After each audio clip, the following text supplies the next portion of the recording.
Hey there, it is Julie B. Deep Dive, still cleaning up my surroundings here, and and our special guest Doug Hughes with our special book club series on The Poor Player, Doug's first novel, and this will be we think it might be the final one to wrap up The Poor Player, but we may run out of time. If we can't finish it tonight, covering it, then we'll finish covering it next week. So we'll just play that by ear, just because of the time. And apologies for the lateness. Some mishaps delayed me. I just can't win these days, but we're here, better late than never, and psyched to dive back into The Poor Player. What an awesome conclusion to the book. I just loved it. Doug, it was brilliant. I did not expect it to have so many twists and turns, especially when most of it took place in the present day now. It were, like you said, it didn't disappoint. We're firmly in the present day with the protagonist now in most of this portion of the book that we're going to discuss, and yet it Yeah. was action packed. In Yeah, even more so. I mean, because we finally got a resolution to a lot of burning questions, and another really intense scene right up to the near the end, not quite the very end, but thank you again for doing this and sharing this novel with us, for so many people to enjoy. I'm still getting people asking. I just got a new person requesting it a few days ago. Is someone who I hadn't ever heard from before. One of the folks who doesn't participate in the live chats but has been enjoying the live streams, and so I sent her a copy of the book, and so it's awesome, that you provided it for free, and there's another one on the way too, for folks to enjoy. There's more where this came from, a sequel book, which we're Indeed. gonna yeah. So, yeah, for those who don't know, there's a sequel book that Doug wrote called The Shaming of the True, and so also following Harry and his adventures, continuing on his story. So, yeah, we're going to be distributing that book for free as well to anyone who would like a copy. And I'm going to go ahead and just forward that book to everyone who requested a copy of The Poor Player. So if you're listening to this and you requested a copy of The Poor Player and I sent it to you, then you don't even have to do anything else. Because I have all of your email addresses still in my sent message folder, and I'll forward you all a copy of the sequel book.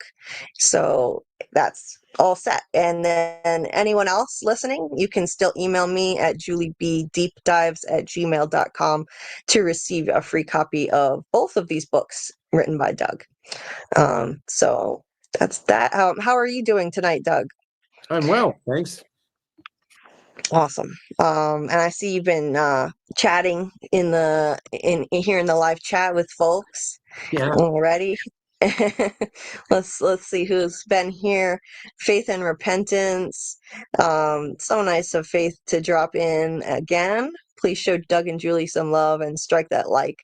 Yes, please hit the like. That's a great point that sometimes I forget to mention myself. It really helps people find the stream. So if you could hit the like button, that would be much appreciated.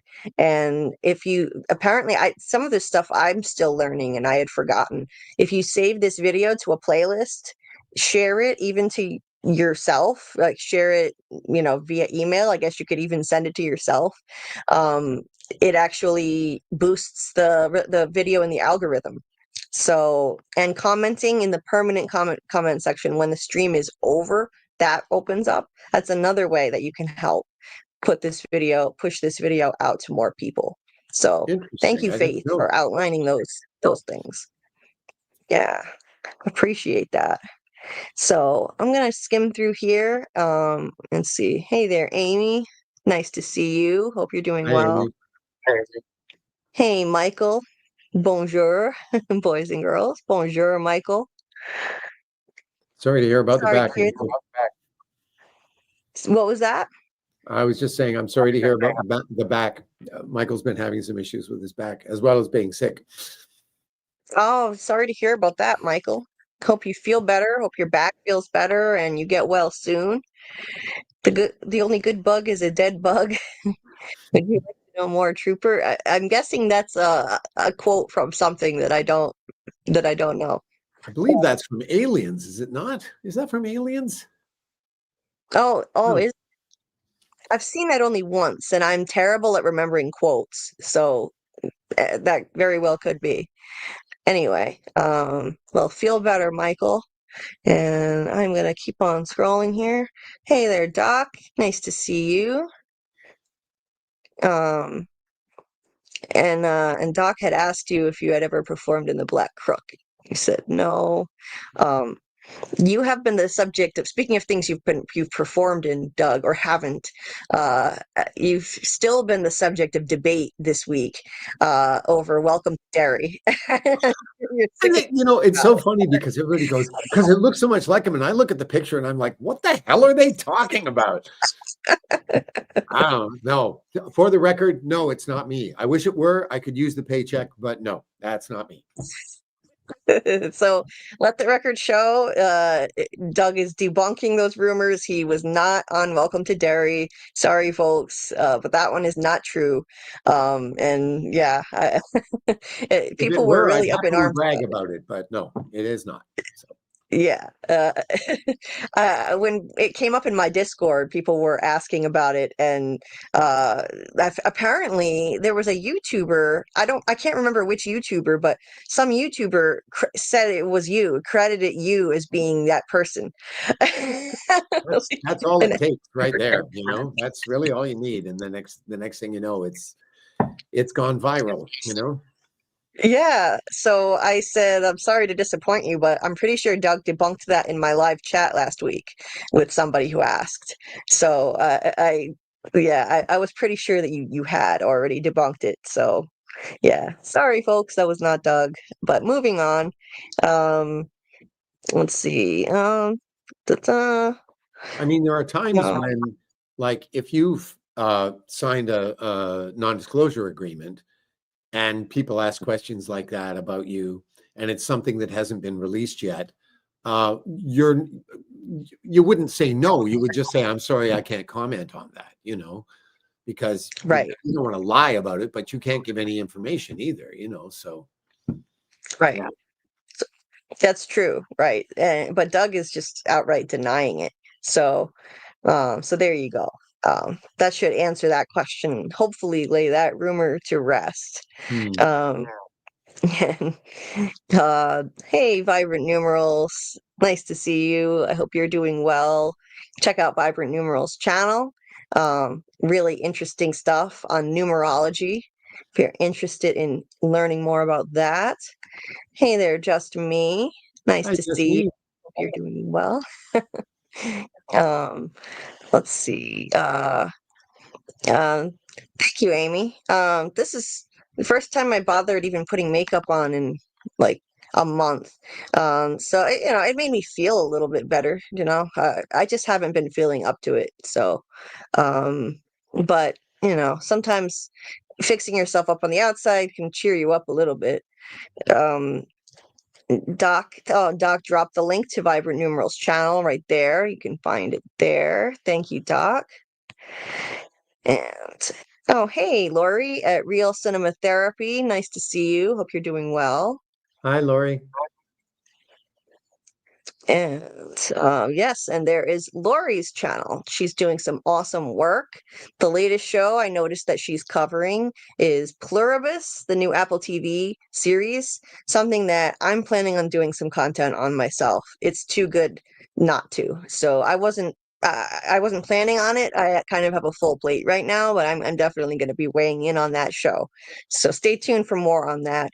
I'm definitely going to want to talk about it during live streams. So we may do a joint Welcome to Derry and Pluribus live stream, or I might just do separate Pluribus and Derry live streams and maybe some videos. So I haven't done scripted videos in a while, and this might force me to get back on it, even though I haven't really been feeling well. Anyway, Lori has been doing some Pluribus content on her channel, and I know covering some other series. So check that out. Shadow Skull. Hey, nice to see you. Hope you're doing well tonight. Hope you're feeling well.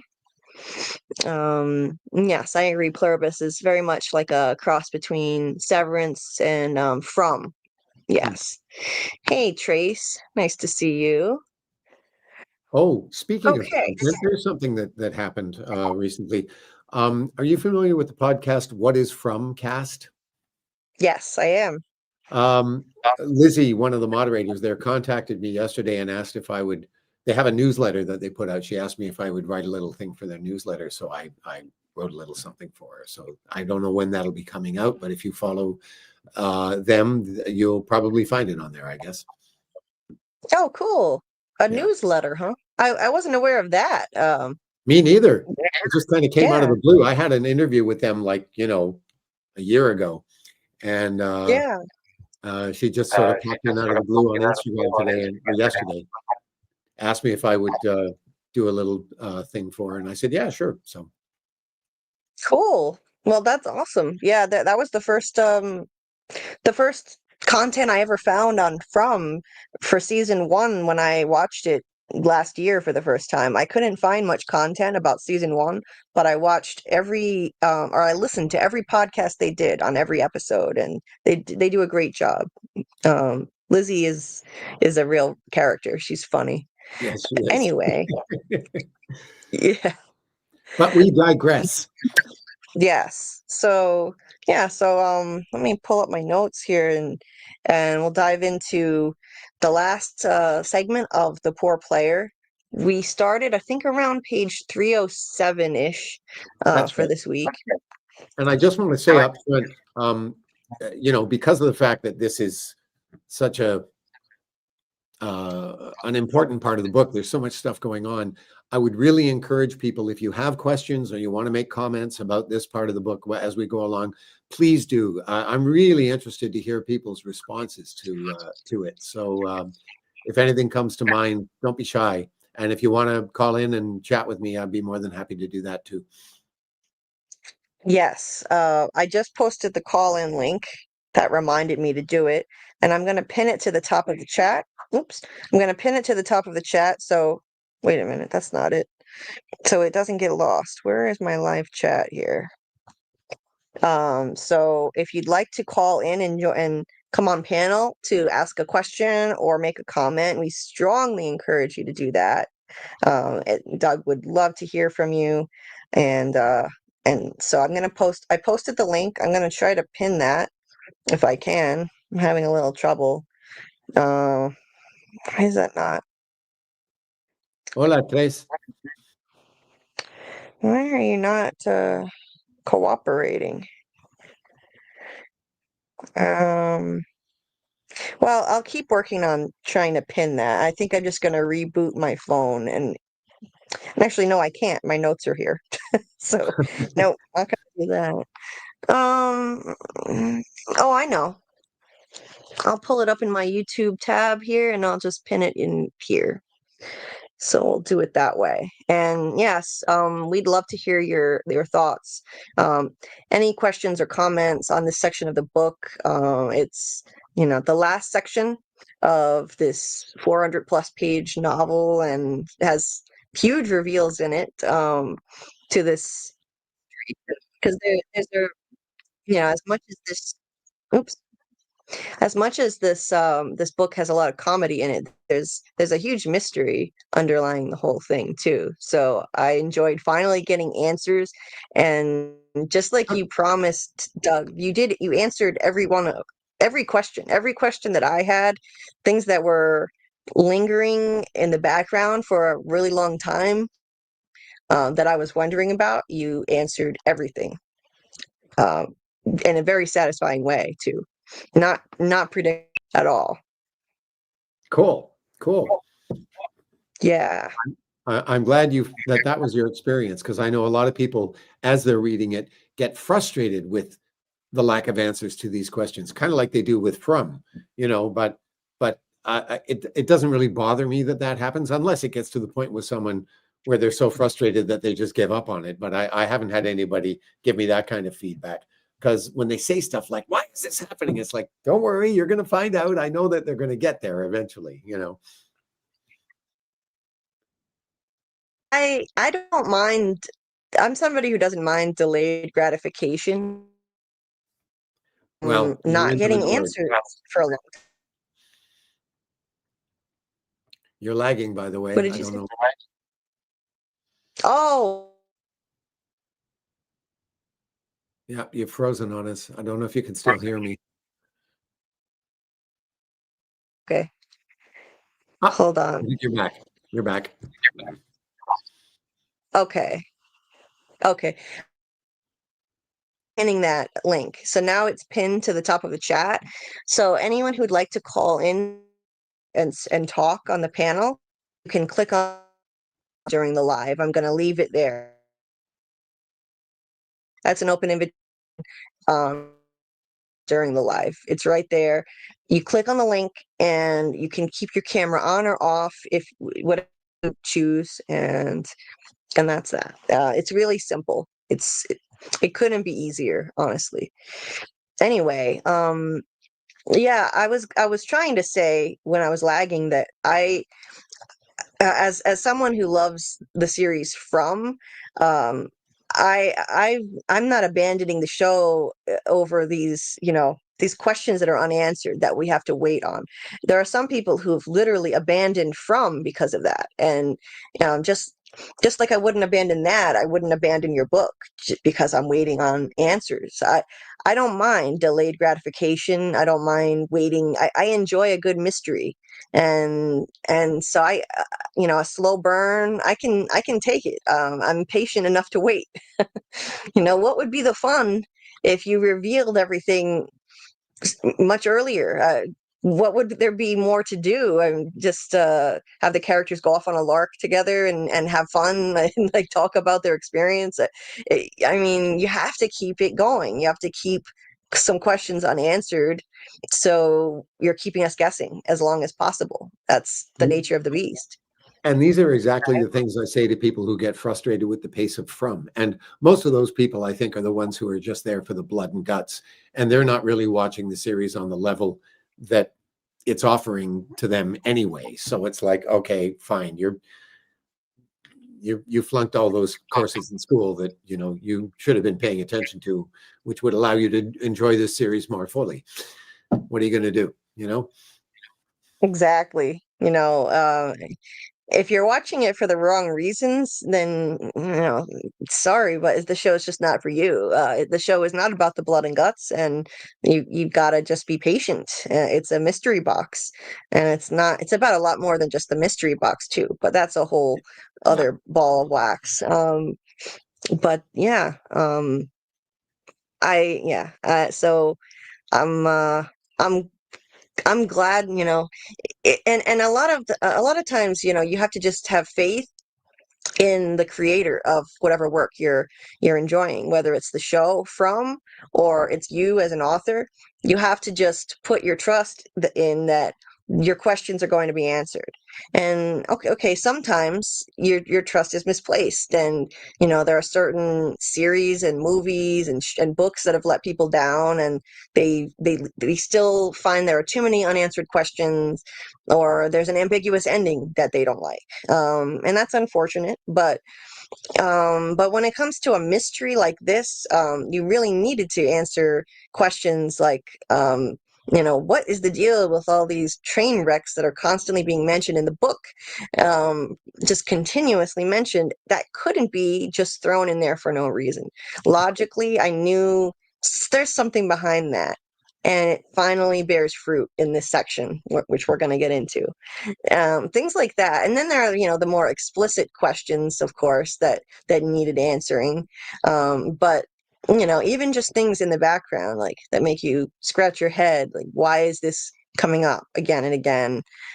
I had faith that you were going to answer all those questions, and you did.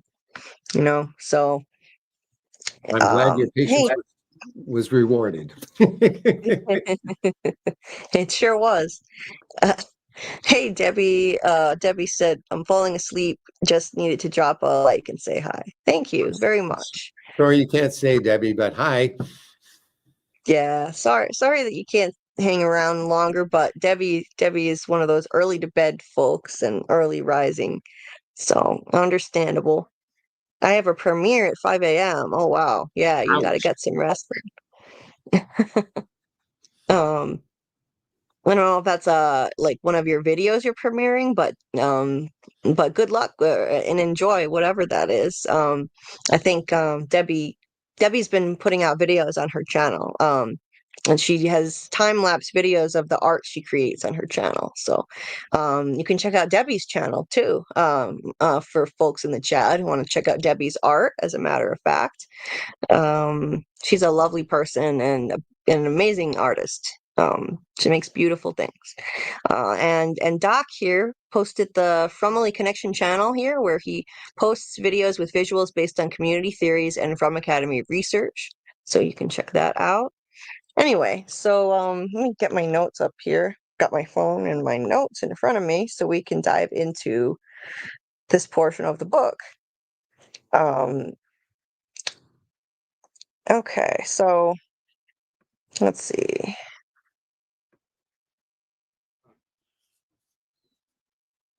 All right, here we go. So it started actually at around 306, I think. We picked up on page 306. We did. And yes, so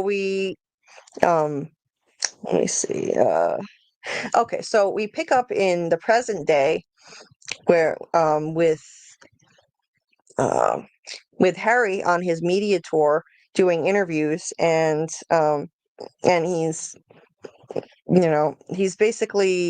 being bombarded from every which way with questions about um, whether his book is really a work of fiction or not, and he's upset, that he's going into these interviews without all the information, without enough information as to what is the deal with CSIS, um, and and why they even, there's still the mystery as to why they. This is one of the biggest questions I had from the start of the book. Why CSIS even agreed to let this novel be published? Not only agreed, but why they were so eager for it to be published from Mhm. the outset. So that mystery is still unfolding, and we finally get answers later. And yeah, so Harry is frustrated with the lack of information he has going into this. And let's see. So right, so then he goes into his first interview, and exactly what he's been worried about. Oh, and you're so welcome, Debbie. I just happened to look up and see this. I'm happy to help. You make beautiful art, and I know it's a great form of therapy for you. So I'm really glad that you're feeling well enough to do it. Um, and I hope you continue to be able to do that. Anyway, so yeah, during this interview, exactly what Harry is worried about comes to fruition. He gets asked a question that he doesn't know how to answer and he didn't anticipate at all. Um, at first, it's just the stuff he would expect, and he has no problem with it. He's, you know, like, for example, can you prove what you came up with wasn't in fact what happened in 1991 with the Bow Island explosion? And he says, well, all CSIS agents are signatories to the Security of Information Act, which means that revealing anything about their work is a felony. So if I were a CSIS agent and somehow managed to get the book published, I imagine I'd be too busy rotting in some dungeon right now to be doing TV interviews, which is a perfectly logical answer. And again, it's something I would think myself and have been wondering about the whole time. Like, why would CSIS want him to do it? Indeed, he's subject to a lot of secrecy if he were a CSIS agent. So yeah, he breezes by that part of the interview, but then now we have the question that he was not anticipating, and it was about the train accidents. So I was excited to see this finally come up. Like, okay, here we go. Now the plot thickens. What is going on with all of these train derailments that have been popping up on the news? In the background, something that Harry's just noticing offhand throughout the novel when we are in the present day, and they ask him, you know, was there some connection between the train derailments and the explosion from 1991 on Bow Island? And they ask if he has any comments. This interviewer. Basically, there was a recent rash of train accidents, and lonegunman.com, the conspiracy site, released a statement saying that these were acts of sabotage, and there's a connection between that and the one in Bow Island. In wait, is it 1985 or 1991? It's 1991, right? 1991. Yeah. Yeah. Okay. If anybody has Um, one of the versions of the book that says 1985, sorry, that was just poor copy editing on my part. It should say 1991. Originally, this book was written a long time ago, and I actually set it in 1985 and what was then the present day, but that was a long time ago. So the longer it sat around collecting dust, the more I thought I have to update the years. So that necessitated a number of changes throughout the book, actually. But yeah, there's a couple that I've missed. So my apologies for that. Yeah, no worries. I mean, hey, it happens. This book is 430 pages long, so there are going to be errors here and there that are minor at best. But anyway, so yeah, he's completely flummoxed by this. He doesn't know what to say. He hadn't heard anything about those claims, and he doesn't know how to address it. So he basically just is honest and says he has no clue. He doesn't know anything about this, and he has no comment because he doesn't know anything. He has no information. Um, Kind of reminds me of you, Doug, when you're asked for information about From, and you're like, I don't know anything. Exactly. You know, Yeah, and it's I like, kind of felt when I get those kind of questions, I kind of feel a bit like Harry did in that interview. The only difference is I kind of expected them, but and for him, it just comes out of left field. But yeah, sorry. right, don't know anything. Exactly. Um, but Doc here points out, yes, StreamYard is expensive if you want to help support the show. Methods are on the banner. I have a Cashapp and a Venmo account, and there's also the Buy Me a Coffee, which is international, so folks who are not in the US can also utilize that. And anything is much appreciated. Doesn't matter how much, any amount, it does help. It really does. StreamYard and Canva for my thumbnails, yeah, they're very overpriced. But anyway, getting back to it, so basically, after that first interview, Harry meets up with Pete and confronts him on this. What's going on here? You need to tell me what the hell's going on, and I don't want to hear any of this, need to know basis stuff anymore. I'm done with this. You're gonna tell me, or I'm not doing any more interviews. We're done.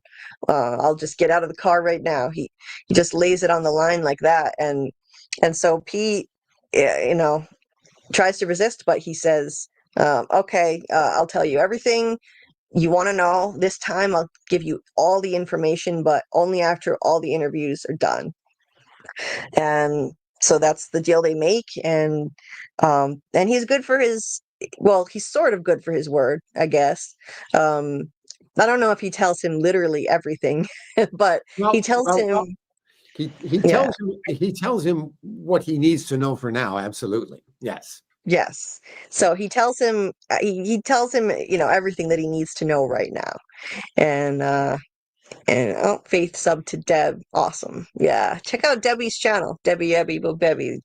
Anyway, so yeah, he goes through the rest of his interviews, Harry, and he's approached with the question over and over again, the same question that he doesn't have any answer to. Another thing that you've had to deal with in multiple interviews, the same kinds of questions about From that you have no answer to, but it's just something you have to deal with when you're in the spotlight.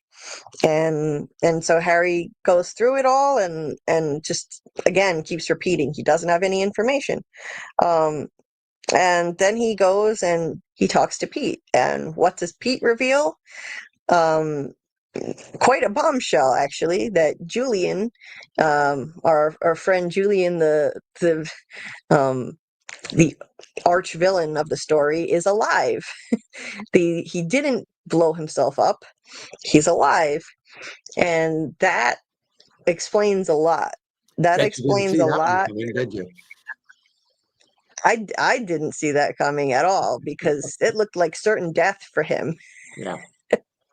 It really did. He had the last we saw him, he was in his Range Rover outside the oil refinery, I guess you'd call it, Yeah. and he looked like he had driven headlong into it right before it exploded. But there was that pivotal detail that didn't really make sense, where he sat there for a few minutes before it rushed in, and it was like, why would he sit there and then all of a sudden barrel his way in that fast just to blow himself up? Why would he sit there like that? And we finally get an answer to that. That that crucial detail, it turns out it's because he was basically rigging the car in a way so that the gas pedal would push down on its own and he could jump out of the car. So he weighed the gas pedal down, and I forget what he used to do it, and then he jumped out of the car into a ditch right at the last second, which the cameras didn't pick up, or not the cameras, but the people down the street, Harry and his crew who were watching, they couldn't see it, but he dove headlong into a ditch, and the car plowed its way in, effectively faking his death.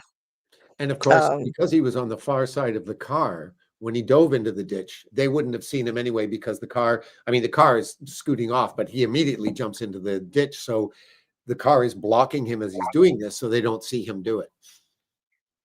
yes, yes. So what an awesome twist. I did not expect that at all. I guess I should have expected something, because it didn't really make sense. Why would he suddenly decide to unalive himself? I hate using that word, but YouTube doesn't like us to say the alternative.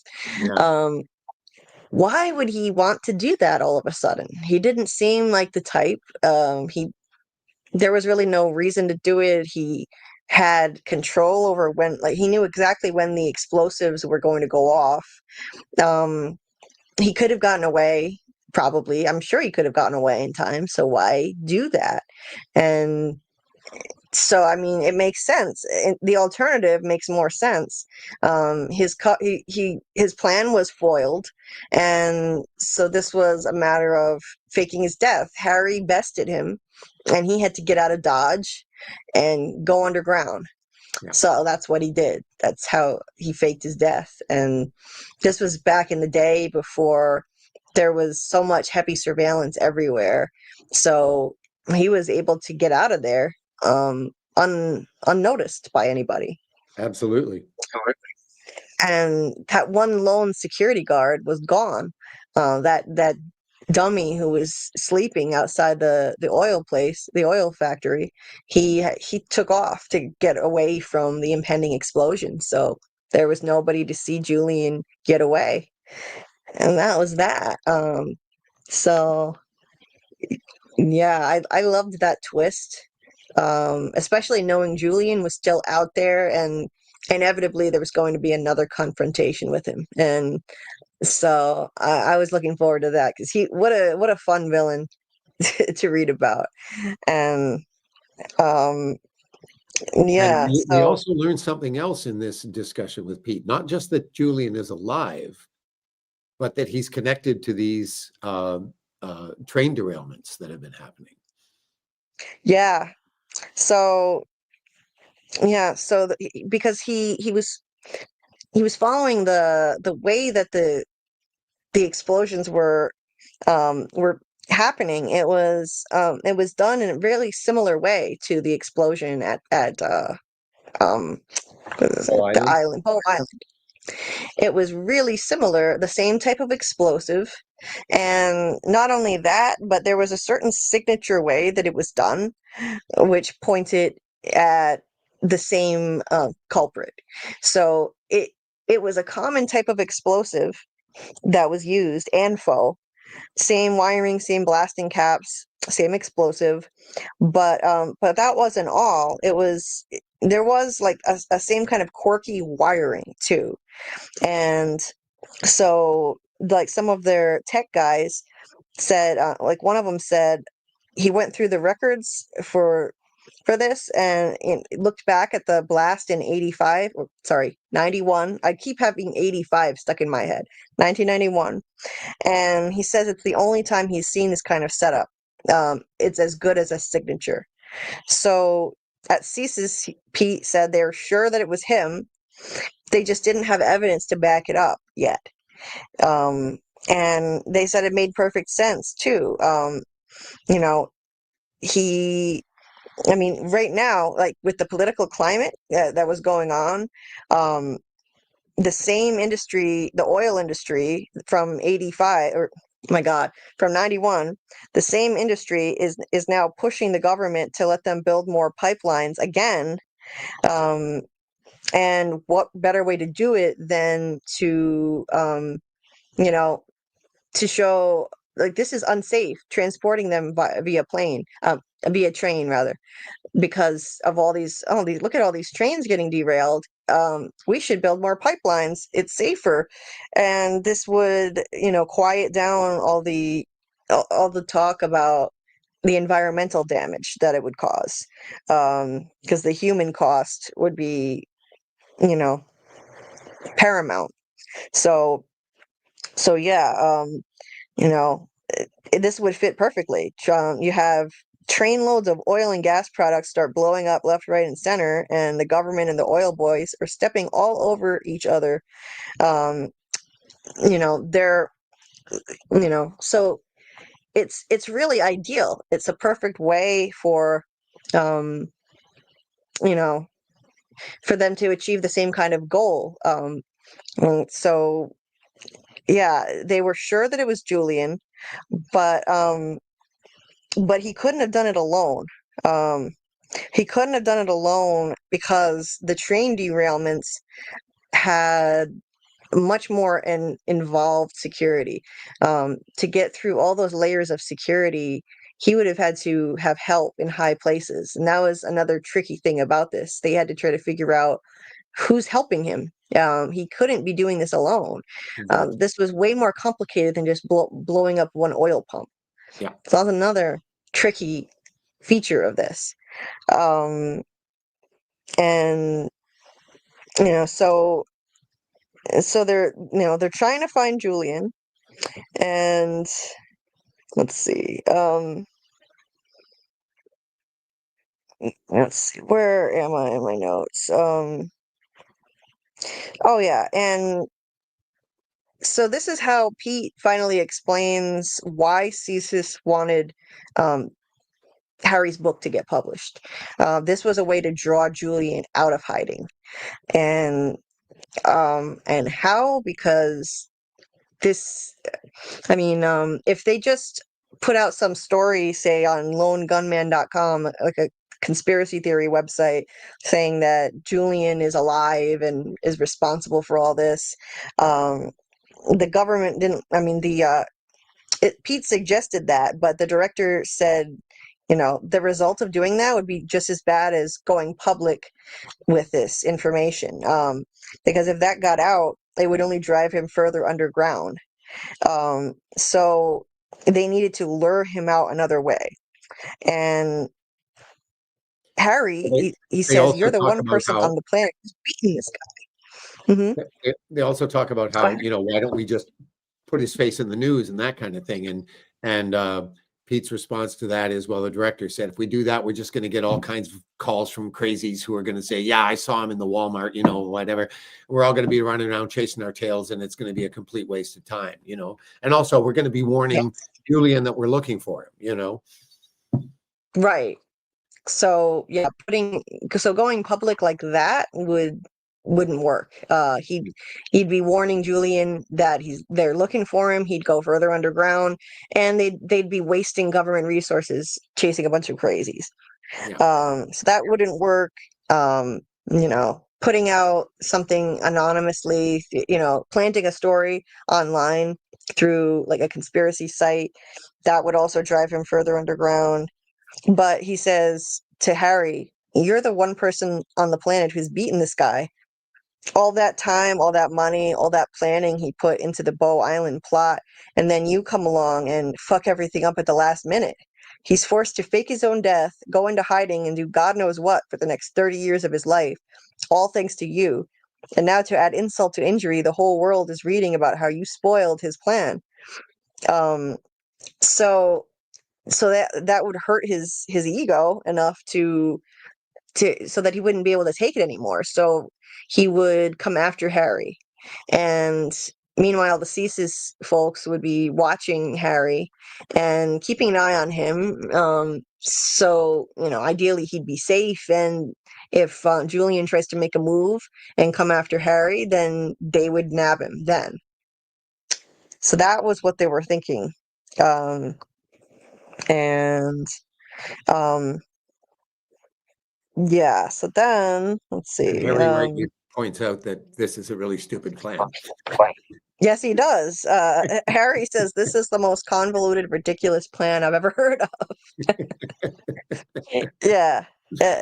He points that out. He's like, this, you know, this is ridiculous. There are way too many moving parts, too many variables, and it's just a mess. And Pete agrees, but you know, and he said the plan was full of holes, too complicated. It relied on too many variables over which we had no control. But the director was adamant. He insisted that we see this through. So the CSIS director had the final say on that. So they went ahead with it. And of course, the reason I put that response in about it being a really stupid plan is because when I came up with the explanation myself, I went, this is a really stupid plan. so that's where that came from. I was wondering if that was kind of a meta thing, that you were commenting like. Yeah, like, so well, it was. here was my line of thinking. I thought people reading this going, this just defies credulity. Like, you know, like you're killing my suspension of disbelief here. So I thought I have to comment on this, you know, the weakness of this argument. But then when I made that decision, I thought, so down the road, I have to demonstrate why this is a weak argument. So, you know, because here's the thing, you know, writing a novel is quite different from the experience I have with Marcia writing plays, because it's a much bigger story arc. And when Marcia and I write a play, we sort of nail down all the details before we even start writing dialogue. But with a book this size, you can't really do that. So, I mean, it's kind of like From in this sense, because they've talked about how, well, we're expecting it to be 5 seasons long, but depending on how the story evolves, it might be longer than that. It's like, that makes total sense to me, because when I wrote the book, I didn't know how long it was going to be. I knew roughly what the end was going to be, what the general story arc was. But there were lots of details along the way where it's like, well, I'll figure it out when I get there, you know? This being one of them. So, yeah. Right. So yeah, that's a great way then to kind of you know, comment on it yourself before the reader has a chance to say, oh, this is ridiculous. This is a ridiculous, crazy plan. This is convoluted. You're saying that before the reader has a chance to, so you know, you take care of that. I loved how you did that. But I'm glad you clarified that, because I wondered if, you know, if you deliberately, you know, tried to make it convoluted, and then you're just pointing that out. You kind of just wrote your way to that point and decided, oh, I'll just make a meta comment on it myself and then deal with it and deal with it later. Well, of And course, I knew I was going to have to answer this question right from the beginning of the book, right from the time we find out that CSIS is like gung ho to publish the book. It's like, okay, why the fuck would they do that? You know? So I knew that I mean, this was stewing the whole time I was writing the book, and I knew by the time I got there, I would figure this out. And again, it's kind of similar to when Marcy and I write, because when we're writing mysteries, when we're writing farces, there's a similar process where you create this really complicated situation that where it looks like the heroes have painted themselves into a corner, and it's like, okay, well, they have. How the hell do we get them out now? And we often don't figure that out until we reach that point. And that's more or less what happened with the book, too. right, right. So, yeah, you might write yourself into a corner sometimes, but you got to write your way out of it. And I think you did an awesome job in doing that with this. Um, I think it turned out great, and there's a lot of comedy in this book anyway. It's not supposed to be like an actual James Bond story, that kind of thing. So we can suspend our disbelief more than we would for like a James Bond drama or something like that. It can be more of a convoluted explanation because there are huge elements of comedy and entertainment in this book. Um, and Amy says, I love how much how Doug puts so much thought into his work. Yeah, Thank you, Amy. me too. Very kind of you. Yes. Faith, what do you mean? Are you hearing audio feedback? Because I Yes. have I'm using. Sorry, are you hearing feedback?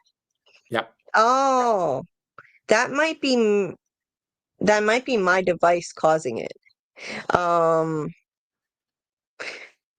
yeah, has it, I'm just asking, so has it been like that the entire time? Doug, have you been hearing it the whole time? Not the whole time. It's only been like the last, I don't know, 5 or 10 minutes, maybe.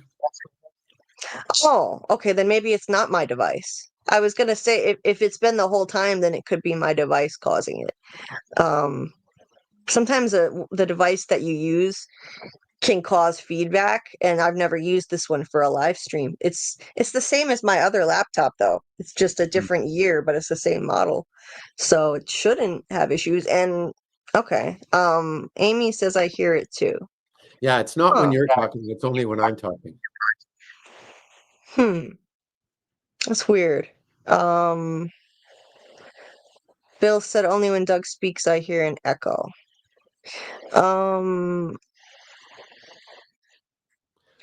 I wonder, I can try switching devices just in case it's mine. Sometimes it could be mine causing it. You never know. So I have my Chromebook here. Might be a little slow though, but I I tried can, turning my mic off and back on to see if that would help, but it doesn't. okay. Let me just as an experiment, I've got my Chromebook right here anyway. I'll just sign into, I mean, I'll log into the StreamYard session here and see if getting off my laptop gets rid of it. Um, I could and go with and get my semaphore flags. um, let's see. Hey, with Alice. Nice to see you. Hope you're Hi, doing well. Alice. Let's see. Well, of course, the Chromebook is extra slow right now. I'm closing a bunch of tabs. Doc, I hope you feel better. I see you're dealing with some pain. I'm sorry to hear that. Feel better soon. When is your birthday, Doc?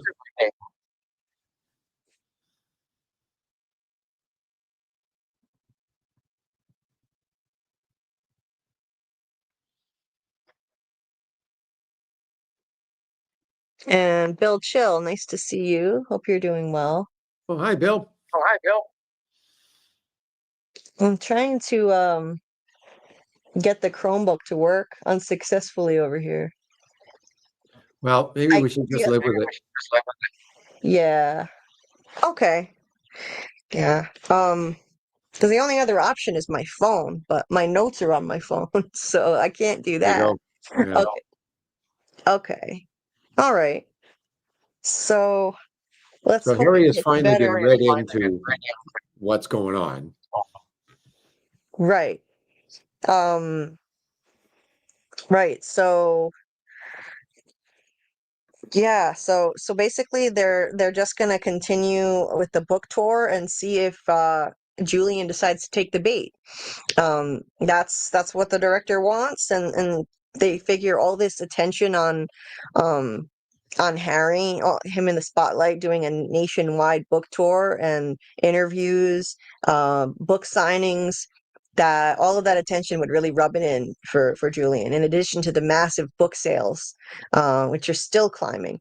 So that's what they decide to do. And And oops, one I tiny little detail at the end, where Pete says, "You know that gun you're not allowed to be carrying officially. It's time to start carrying it." yes.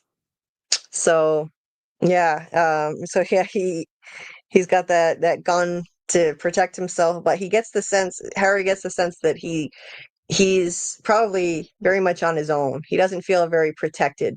He doesn't have a security detail to watch his back or anything, and he keeps expecting Julian to jump out of the shadows and attack him at some point.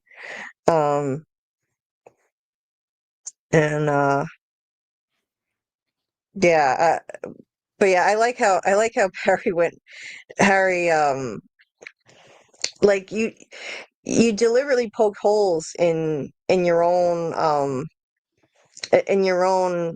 like plan that you wrote into the book. You have Harry be the mouthpiece for it too. I like how he says, I still say it's a stupid plan. What if he hasn't seen any of this stuff in the news about my book?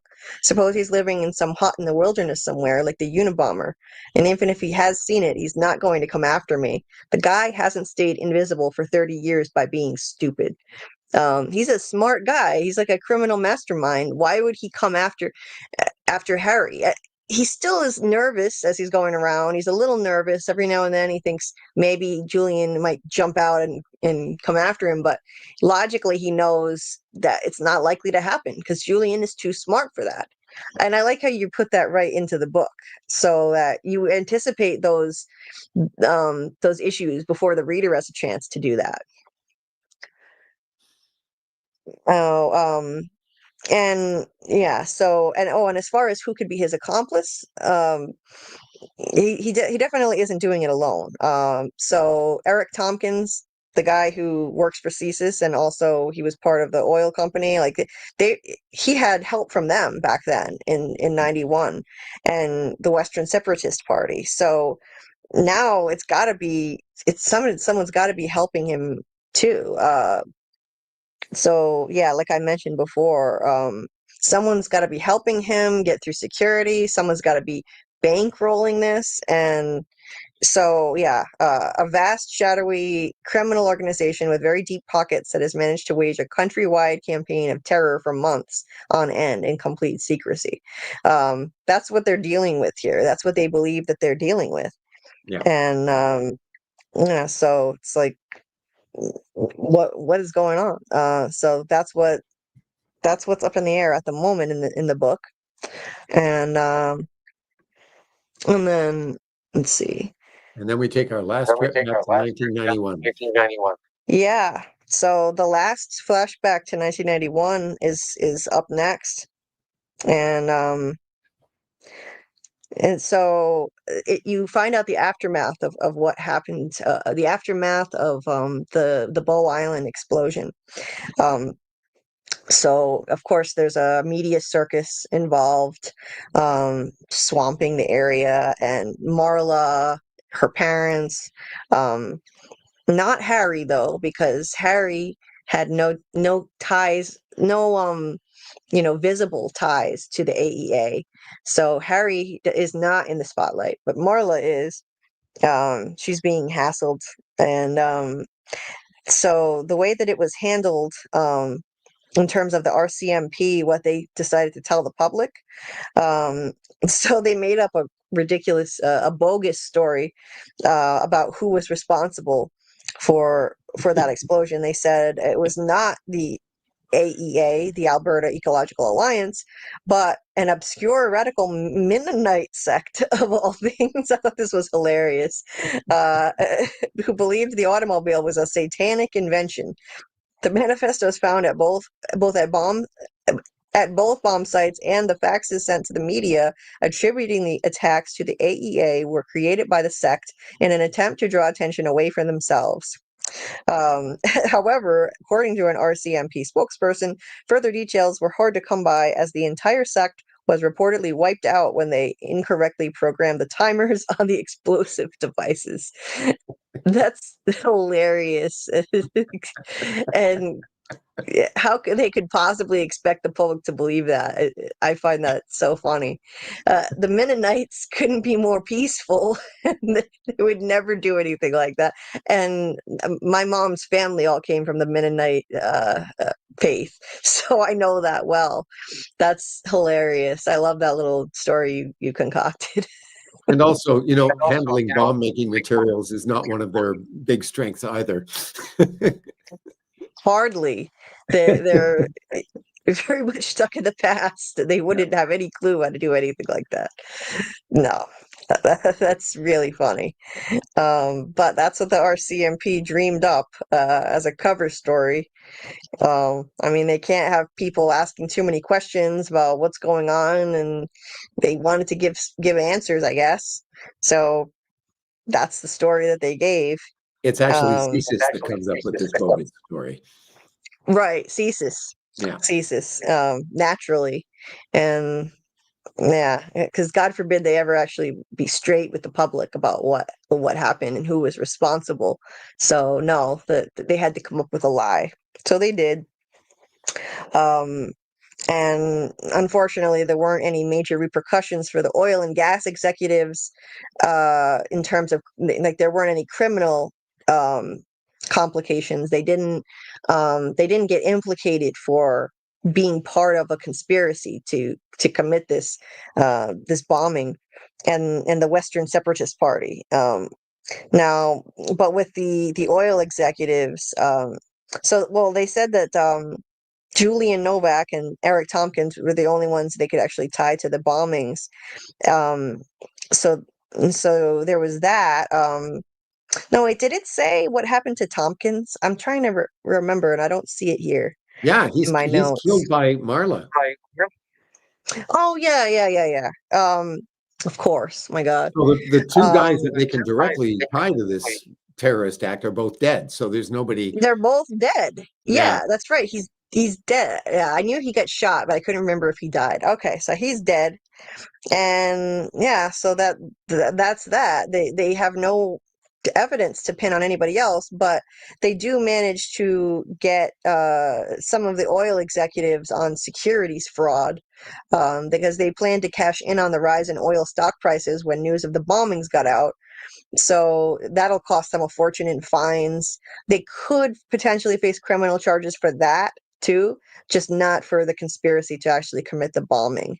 right. Um, at least it's better. It's something. They face some repercussions, and they Well, so and the one they important thing that comes out of that is that this whole deal stinks to high heaven, and the oil industry takes a real public relations hit as a result of this happening. When it comes out that they, were shorting the stock and all that kind of stuff, they come out with a real black eye. The public suddenly doesn't trust the oil guys very much.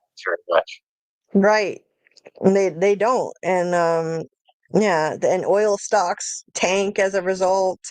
Um, so and of course, words on the already on the street, that a lot of these guys knew about the Bow Island attack before it happened and were trying to cash in on it. Because of course Pete leaked it, like Pete loves to do. He leaked that story.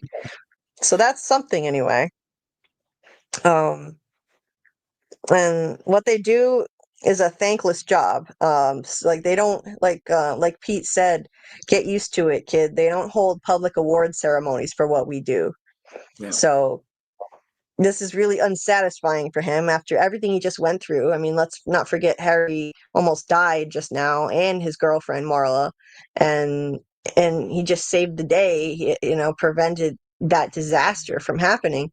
Uh, you know, those women would have died, and you know, now no one will ever know. It's a thankless, anonymous job that he's doing. Yeah. But there also is one other complication too. The one other repercussion, the WSP effectively ceased to exist too, the Western Separatist Party. So that's another plus, since they were also in on the conspiracy, some of the bad guys. So there's that. And Pete actually, admits that CSIS screwed up, and they didn't anticipate, like this is not what he personally anticipated when he assigned Harry to this job. Like he said that once we realized Julian was operating under an alias, and a well-established one at that, we should have been all over him like a cheap suit. And he said basically, this this organization doesn't have its shit together yet. They should have handled it better. And he said we can't leave our agents with their asses hanging in the wind like we did with you and the gals at the AEA. We owe you a huge debt of gratitude. If it weren't for you, this idiot Novak would have succeeded, and we would have been caught with our pants down. Instead, this will likely go down as one of the biggest intelligence coups in CSIS's history.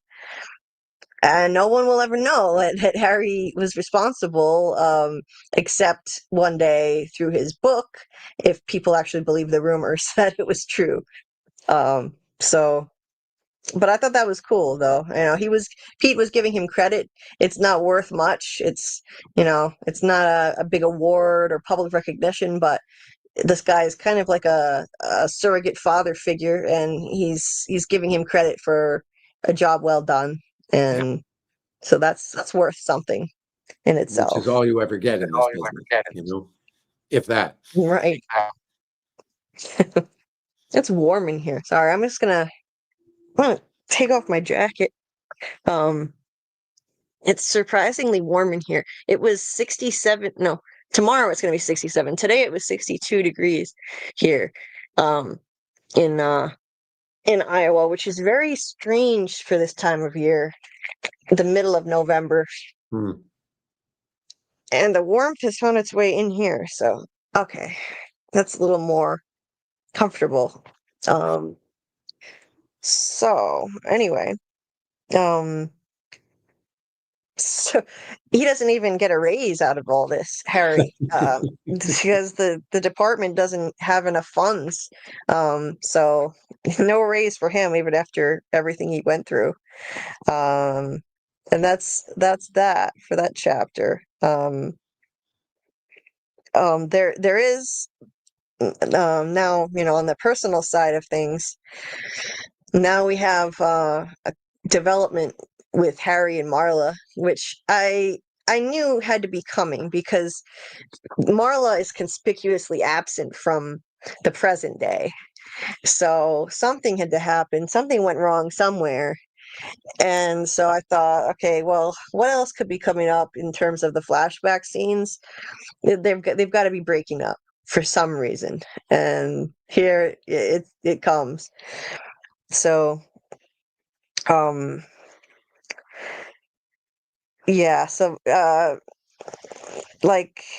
was there was a little story, though, before it actually gets to that point with Marla.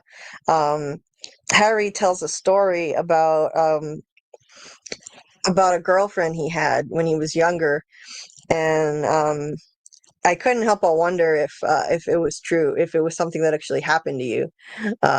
It, It's fictionalized in the way it's happened in the book, but yes, that absolutely did happen to me. this girlfriend, you know, he was early picking her up for a vacation, and she was all nervous, like, what are you doing here already? You're way early. And then, they go on their trip, and ultimately he finds out that uh, he doesn't understand what's wrong with her. She's acting weird the whole trip. She's out of sorts. And finally he can't take it anymore. And he's like, okay, what is your fucking problem? And she confessed that she'd met a guy in an acting class. They'd fallen in love, and they're like what Harry had said.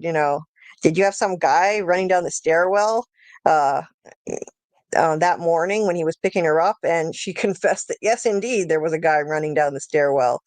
And you couldn't tell me any of this before dragging me up here to your parents' cottage and putting me through these 3 weeks of hell? Harry asks her, and then she says, well, I didn't want to spoil your holiday. Oh my God, what a terrible story. That's It's horrible. it's actually a little bit worse in real life because we did go up to the cottage and have 3 weeks of hell in the summer. But this was not where we broke up. In fact, what happened was I told her she was going out to Calgary to do this tour. She was going to be there for like 9 months. And the plan was I was going to follow her out there because it was too long to be apart. And after these 3 weeks of hell at the cottage, towards the end of it, I just said to her one day, I said, I'm not coming to Calgary. And she freaked and was like, no, you have to come, blah, blah, blah. And we started, and everything got patched up and everything was fine.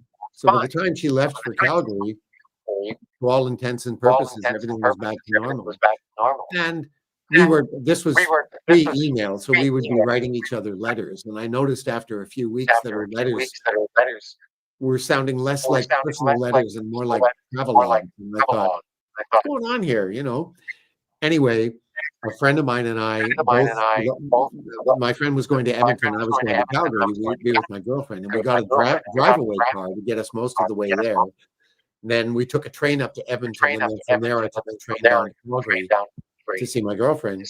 And initially we were going to stop as we were driving across the country and spend a couple of nights sleeping in motels. But we got on the road and said, oh, fuck it, let's just drive straight through.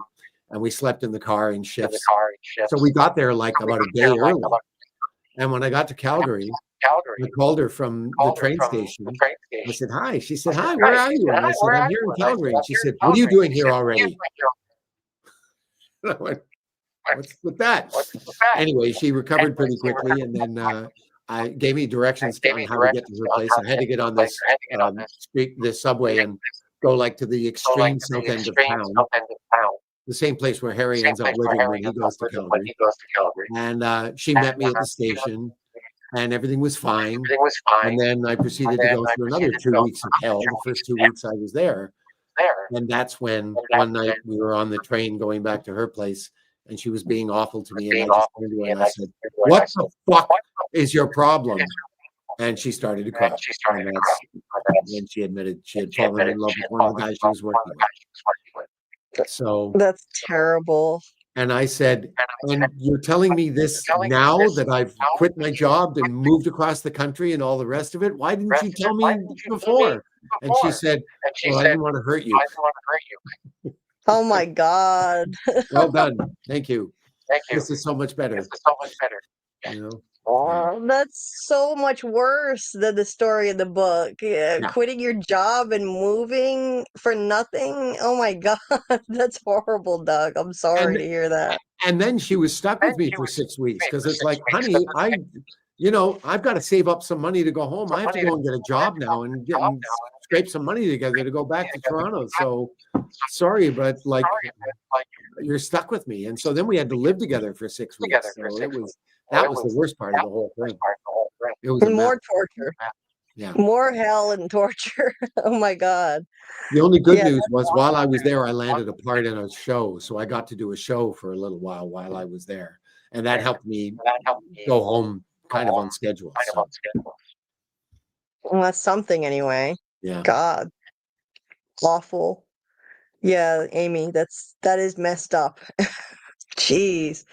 Well, at least you can, it gives you fodder for your work, at least. You write about what you know, and Totally. it gives you an idea to weave into the story. Wow. That's crazy. Um, awful. Like I can't understand that. But anyway, yeah, I didn't want to hurt you. Yeah, so let you uproot your life, your whole life. Like this isn't gonna hurt a lot more ultimately. Well, I think I didn't want to hurt you is code for I was afraid to have this conversation. I mean, that's really what it boils down to. Yeah. Mm. Yeah, which is a common problem people have. I get it. Oh, hey, Mr. Grant Gregory. So bummed my work schedule changed. Miss streaming with you both. Oh, we miss you too, Grant. Well, you're here now, Grant, so all good. Yeah, Grant, if if I don't know if you're working right now and you can't join, but if you want to join, the link is at the top of the chat. So you're always welcome, of course. Welcome for as long as you want to stay if you can join. Um, so yeah, we love having you on here. And yeah, so yeah. And anybody, by the way, as a reminder, anybody who wants to can click that link at the top of the chat and join with a question or comment and just hang out. Hang out as long as you want. Um, and thank you, Amy, for the compliments. Appreciate it. And AAMM said, "Oh my God, Doug, I saw you in Wayward. I was like, that's definitely Doug. You did a great job." Well, thank you. And yes, that one is me. That one is Doug, not the guy in Welcome to Derry episode 3. That one is not Doug. Contrary to popular misconception, but Wayward is Doug. I haven't had a chance to watch that show yet, but I've got to check that out. I haven't watched it either, actually. You haven't? No. Oh, yeah, I've I'll got get to around check to it out. And also Uh, my episode of Murdoch Mysteries will be coming out, I think, probably in about 2 or 3 weeks' time. If I can give you a heads up, but I don't know if you can get it in the States. It's on CBC here in Canada. And they have a oh, streaming service called CBC Gem, but I don't know if that's available in the States. okay. Well, even if it's not, I mean, who knows? There might be ways we can find it online, but Well, always try through legal means if it's available in your country, though. the thing is, unlike some people I've worked for, I can actually get a digital copy of this episode. So, and I'm in it fairly briefly, so I could just rip that off the CD and post it. Oh, you could post the clip with your scenes. That would be awesome. Yeah, Totally. I know people would love to see that if it's not available in other countries. Oh, speaking of which, did you get those videos I sent you? Were you able to download those? Now that, well, actually, my laptop's been dead, but I just got my new one up and running today. Actually, the one that I'm on right now. So now I can download them tonight before it expires. Hopefully it's not too late. If not, Um, I can send them again. It doesn't take long to do. awesome. I'd love it. Yeah, my Chromebook is the memory card is pretty much full, and for the life of me, I haven't been able to get my current laptop to turn on. So I've got to. So I just like gave up on it. It was cheap anyway, so I have a new one I'm using right now. Tonight was the first stream I've done on it actually. Anyway, so Doc posted Grant's channel here. You like to laugh? Check out Mr. Grant Gregory's channel for great comedy content and AI parodies right there. He also does weekly live streams, usually on it's Saturday mornings for me in the States, but it's different. He's in Australia, so he's on a totally different schedule.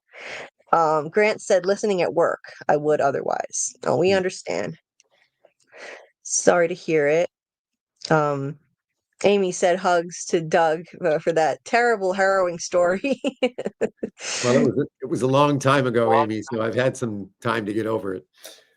Yeah, The I'm good news sure. is she married the guy and they're still together, so I think she made the right call.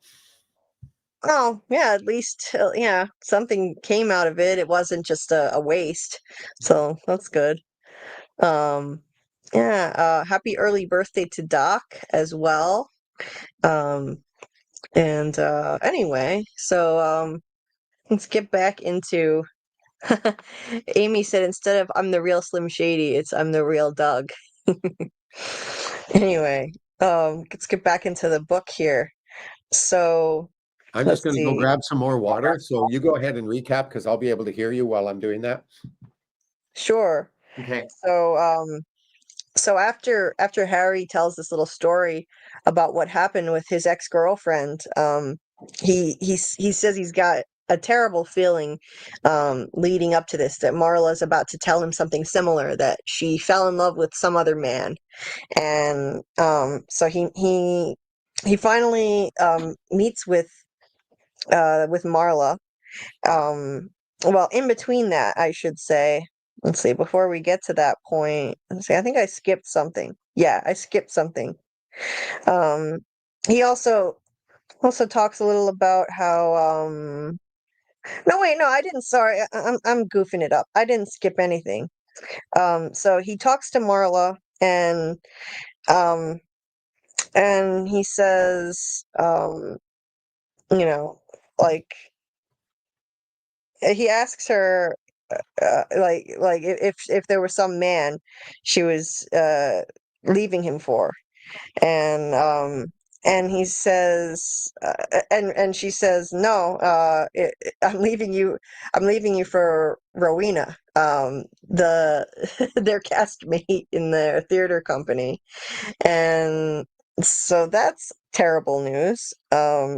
She feels horrible about it.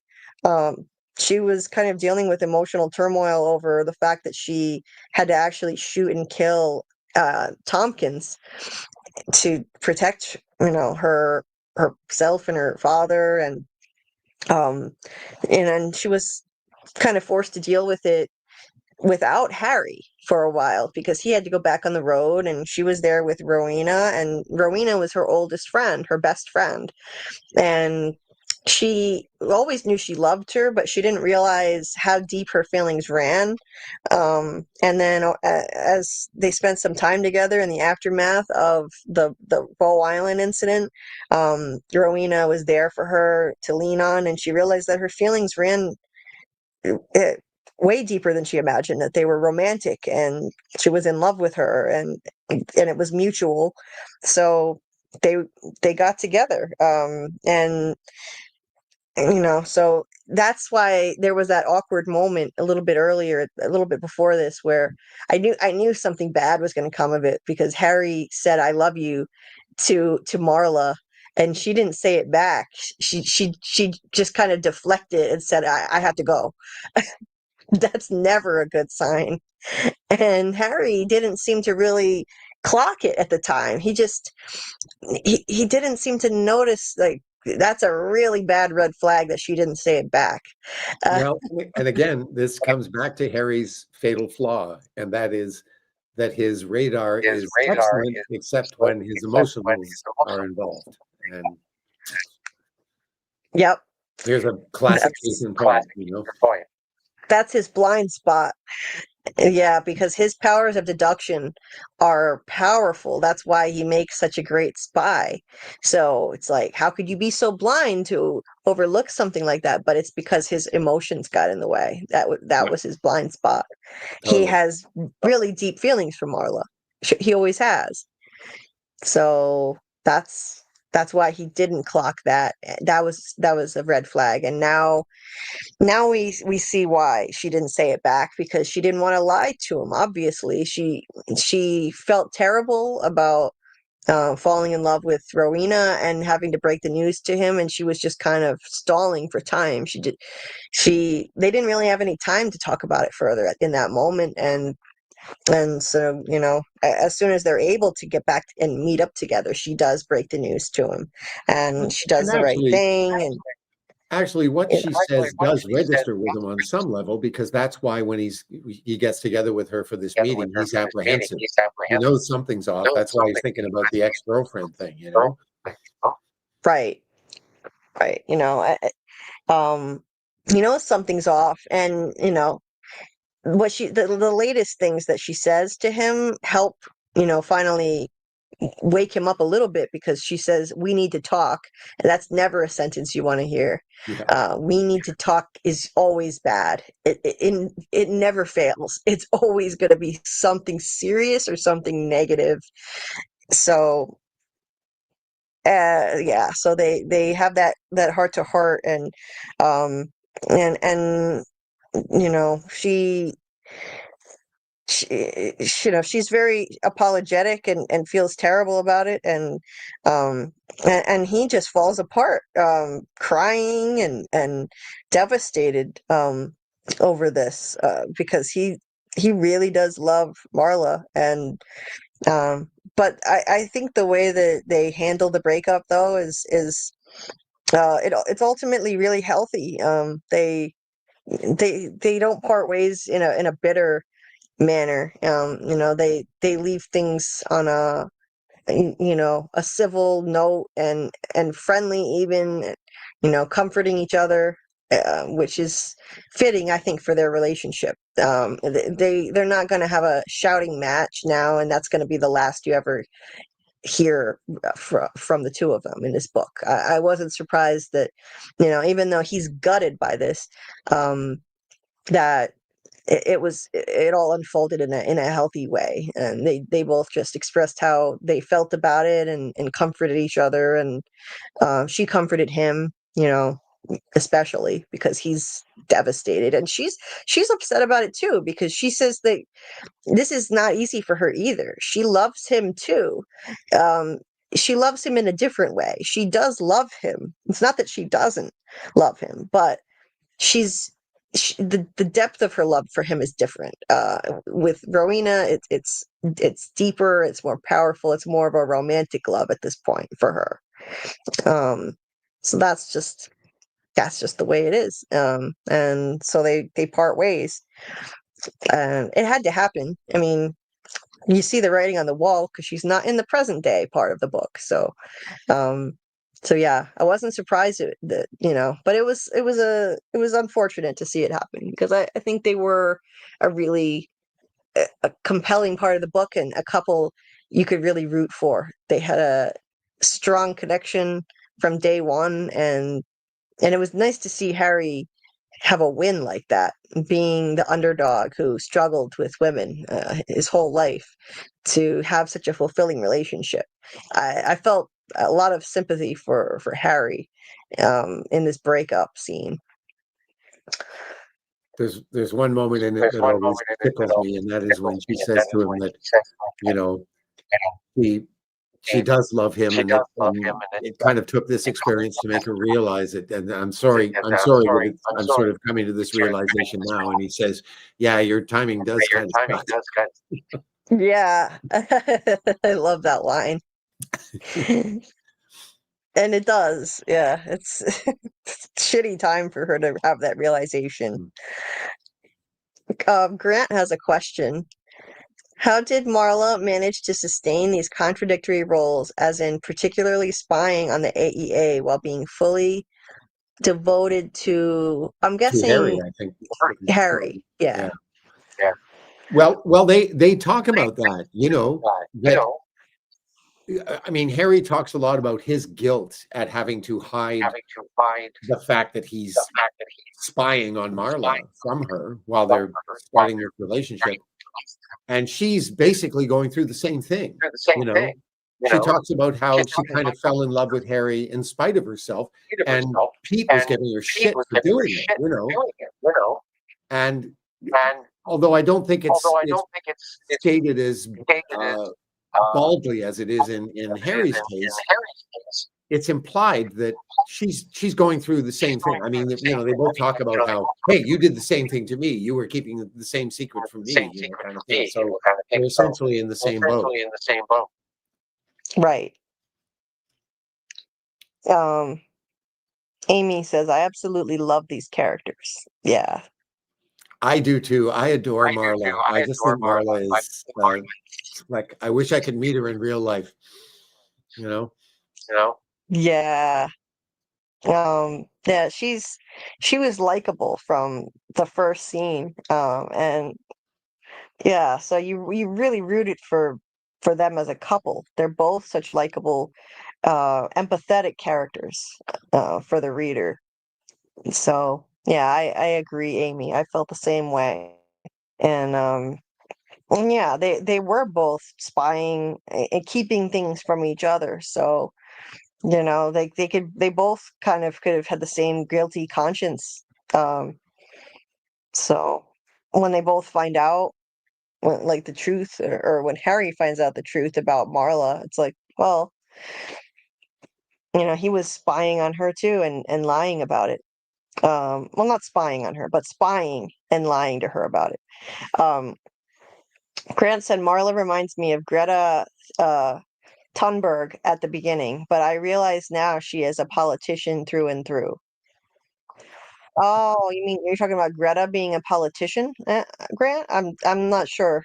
I think No, that I think you're saying the opposite, that she reminded him of Greta, but like she's more of a politician. right, because Greta's not. Yeah, okay, now that makes sense because Greta's not at all like a politician, in my opinion. Yeah, so that yeah, I agree. Marla is, you know, she's good at being politician like. Yeah, can see that. Because yeah, and she's very much the dedicated environmentalist, as we know Greta is for and has been from a really young age. So, um, so anyway, moving on. So, so the next section I have highlighted here. So I think is that the last of the flashbacks? Is that Yeah, the end of that's it? I it. think We're that now in the present day for the rest of the book. that's the final one. Yeah. Okay. So we've wrapped up all the loose ends now from the past scenes, and we'll Uh, jump back to the present. mostly. Mostly, yeah. Mostly, at least we're not in the past anymore. No, And but there's one so now, big question you had about the past, well, about the present day, and how it connects to the past that has not been answered yet, which will right. be answered soon. Yes. So, but the rest of the book is grounded in the present day, Yeah. and so we jump back to the aftermath of the book promotion tour, well, the ongoing book promotional tour, and Mhm. in the aftermath of the release of the book. And Harry is getting deluged with all kinds of messages from from people, all kinds of nutbags who are threatening him. You got death threats and just people spewing hate at him, um, and you know, well, spam, all kinds of nonsense, and you know, like you know, this is what happens when you become famous like that. And he's become famous practically overnight because of this book. So so he gets in touch with Pete about it, and he says just forward all of it to him. He'll have his people look at it, and then by have a look, he says he's going to have the boys at the CSE take a look at it, and by have a look he means bug it.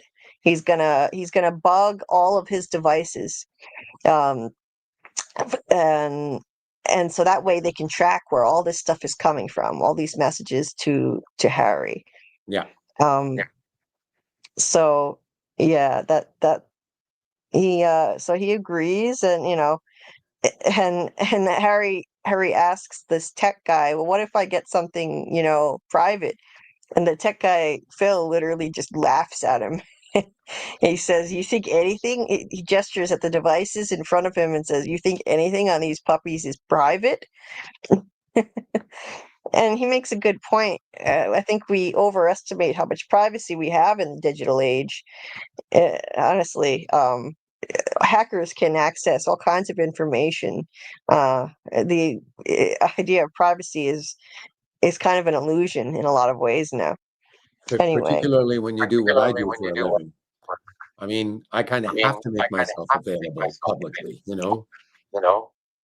yeah, yeah, so yeah, you have these public social media websites, social media profiles, and yeah, you make yourself available. And um have you ever had any crazies message you yet? Anything strange yet? Not crazies. I mean, some of the people Yeah, on Instagram have been a little out there, but nothing really worth talking about, no. well, that's good. And in Hopefully that terms of the doesn't change. crazies that Harry's dealing with, the significant thing that comes out of this section of the book is the fact that he now has to go through all this crap, keeping an eye out to see if any of these messages look like they might be coming from Julie. Right. Yeah. That's the thing, because the idea is that Julian is probably out there fuming over Harry and the success of his book. So he could be responsible for any of these messages. There could be actual threats in here. Um, Grant said, "I'm the only crazy Doug fan." That's funny, Grant. He also said, contrasting Harry and Marla emotional blindness with both Harry and Marla are trained to be perceptive, yet both fail in predicting the major shifts in their romantic lives. So you're saying love is blinding. Well, in Harry's case, certainly. I think Marla's case is a little different. Um, she, her realization that she's in love with Rowena surprises her as much as anybody, you know. And if it weren't for the gals in the AEI taking her out and getting her drunk, that evening might never have happened, you know. Right. That's true. Yeah.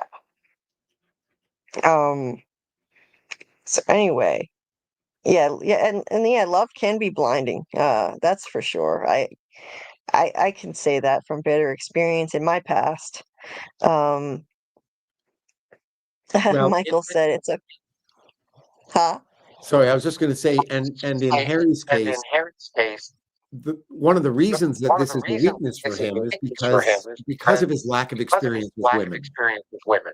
He always feels like he's in over his head when he gets emotionally involved with women, and that's why his perceptual faculties kind of take a back seat because Right. he's out of his comfort zone. Yeah, it makes sense to me. Uh-oh, did I just start to lag? I think I did. A little bit. Let me fix that. I think I clicked on a visual effect. Let me unclick it and that'll probably go away. Why did I do that? Okay, get rid of that. Now you're back to normal. So Michael said, it's okay, we're all crazy here. Yeah. Yeah, all of us here are From fans, and From fans are all at least a little bit crazy in some ways.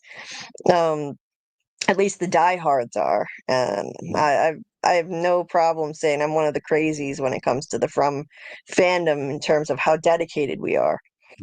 Um, Grant said, Harry is no James Bond when it comes to women. And that is exactly the point. Grant, one of the things I wanted to do in this book is take all those tropes from James Bond books and movies and turn them on their head. You know, that's why all the women that Harry gets involved with, rather than just conveniently disappearing when he's had his way with them, they all come back into his life, even 30 years later. Right. So Grant just gave me the answer to what what is probably causing the feedback issue. And I'm just grabbing my headphones here because I think this could fix it. Oh, it's your Um, speakers. Yes, that makes total sense. the weird thing is this never happened with my Chromebook though. Or with my other laptop. So I don't know why it's happening with this. I never use headphones normally, but I'm going to put headphones on and that should hopefully fix the problem. I thought about putting mine on because I thought that might help. Yeah, I've never had to use them before, but hey, who knows? Technology is weird. Hmm. See if this fixes the problem. Okay, let's see if that does a trick. I think it does. Oh, there we go. Thank you, Yep, that Grant. did it. Grant to the rescue. Thank you, Thanks, Grant. Grant. Not surprised he was able to figure that out. He's very tech savvy. Hmm. Um, that's not the first time he's figured out a problem just off the top of his head that I was having. So, appreciate it. Anyway, Amy said I'm crazy, but not get arrested crazy. Yeah, I mean, same here. Same here. So, all right. Um, so yeah, let's see, where did we leave off here? Oh yeah, so he's so Harry's devices are bugged by CSIS to monitor them for all of these crazies sending him messages. And so then they embark on their press tour Yeah. across the country, doing interviews and personal appearances in bookstores. And then he doesn't have security to protect him, so he feels like he's on his own. So again, he feels kind of like Julian could come after him if he wanted to, but he doesn't think it's likely to actually happen. Um, and then And I think it's um, also important mhm, to underline the fact that he's traveling with Olivia this whole time. You know, right, she's kind of handling all the press junket stuff, and so the two of them are basically going across the country together. right. Olivia is his press agent basically, Yeah, so exactly. she's traveling. She's And traveling with him. and I actually had a section in the book which I finally decided to remove because it wasn't actually advancing the story. But one of the things I really wanted to do with this story was take all of the relationships from the early days and bring them back in more or less the same form in the present. And so there was a time where I actually had Olivia and Harry hook up together on this press thing before he gets to Montreal. And it turns out Oh, that her husband has died. In fact, he died about 5 years ago. She's still wearing the ring, but she's lost her husband and she's been alone ever since. And so they spend the night together, but then they realize afterwards that this wasn't the right thing to do, and this doesn't feel like the right relationship kind of thing, and they just decide to stay friends. And I put it in there because I wanted to give her character a little more depth, just a little more backstory and stuff like that. But also I wanted to see the two of them reconnect in the way that Harry right. reconnects with everybody else too. But as I say, I quickly realized after writing it that it wasn't really advancing the story at all, so I took it out. Okay, interesting. Yeah, and I think that was the right choice, especially since right around the same time while he's on this book tour, he has dinner with Chantal Exactly. and he continues reconnecting with Chantal as he already started to do.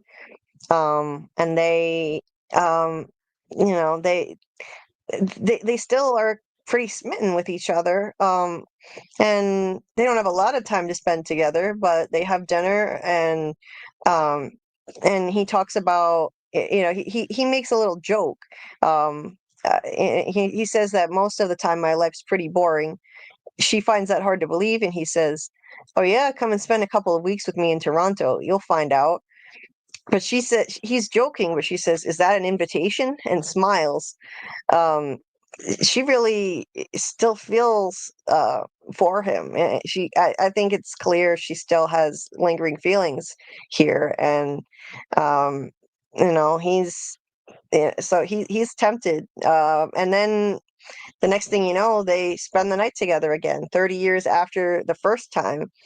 So I think you made the right choice in not exploring a reunion between Harry and Olivia at the same. It would have been around the same time, Well, that was the and problem. The two things were in too close proximity. That was another reason for getting rid of it. yeah, and doing that once when he was young and just having a wild time, that's one thing, but then 30 years later with more age and maturity to do that again, especially when he still feels so much fondness for both women, I think that would have been a mistake. And that it would have made him seem shallow at that point. And so I think that was smart not to repeat that, not to have it would have been repetitive too, if he had slept with both women again 30 years later, So I Well, think and that that was was exactly the great. intention, was to recreate that, but Right. in a completely different context, because it's in when it actually happened between him and Olivia the second time, it was in a very minor key, because this is someone who's lost her husband and all of that, and even though it's been 5 years, she's still sort of going through the grieving process and all that. So the whole encounter has a very different flavor from the first one. Of course. Right. But as you Absolutely. say, there was the logistical problem of then he turns around and promptly falls in love with Chantal. So yeah, he comes across looking a bit Right. mercenary that way. Right. Right. Um, so yeah, I think that was smart to go the route that you did. And Grant said, I met a few Olivias in my lifetime, guaranteed she is real. Did you get any phone Um, numbers, Grant? Did you pass them on, maybe? um, yeah, 'cause she sounds like an enchanting woman Hmm. for sure. So so yeah, Harry and Chantal spend the night together again, and um, he says, now it's true that my love life in recent years had borne much resemblance to the Sahara Desert, but things weren't always that way. I'd had my share of encounters over the years, brief as most of them may have been. Nevertheless, none of them came close to what I experienced on that final implausible weekend at the academy where I found myself in Chantal's arms. Never in my wildest dreams did I think I'd be reliving the experience some 30 years later. I thought that was awesome. I really I enjoyed that. That they found their way back to each other um and spent another night together. So many years later, especially after finding out they had unresolved feelings for each other.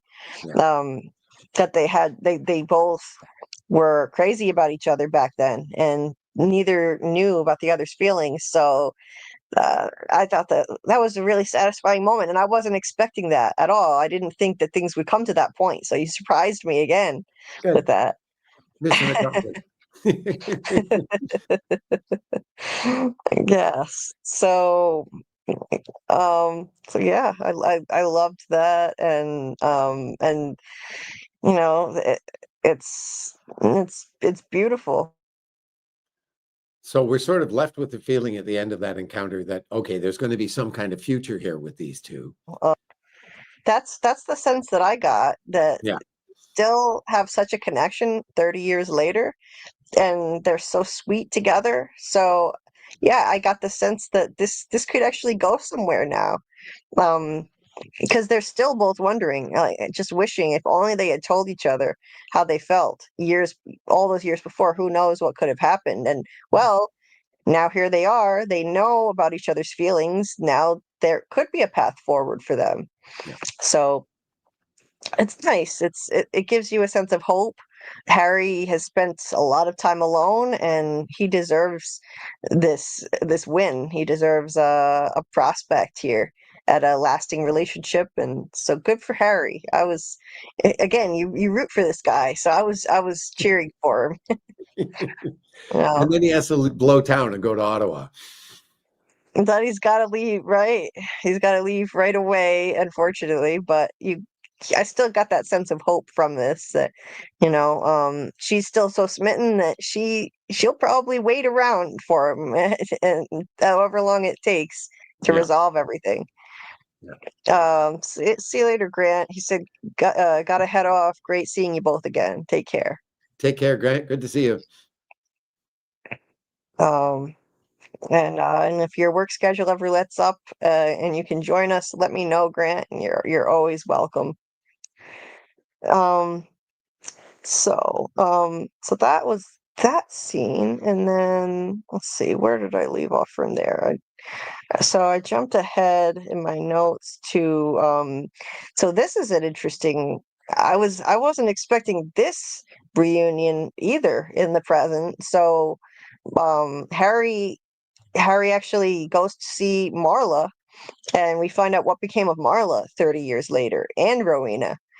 Marla is now let's see, what is she, the president of Yes, the um president. the president of the Green Party or something. Is it the Green Party in Yeah, Canada? yeah, Yeah. And Rowena is the leader of the yeah. party leader.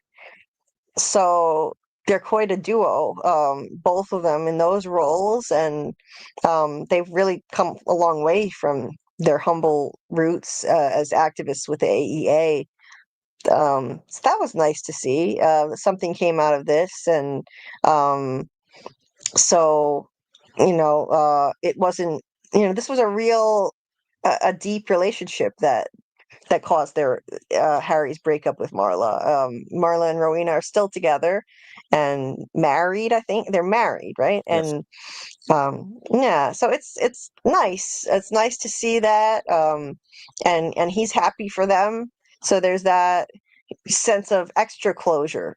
They already ended things in a civil way.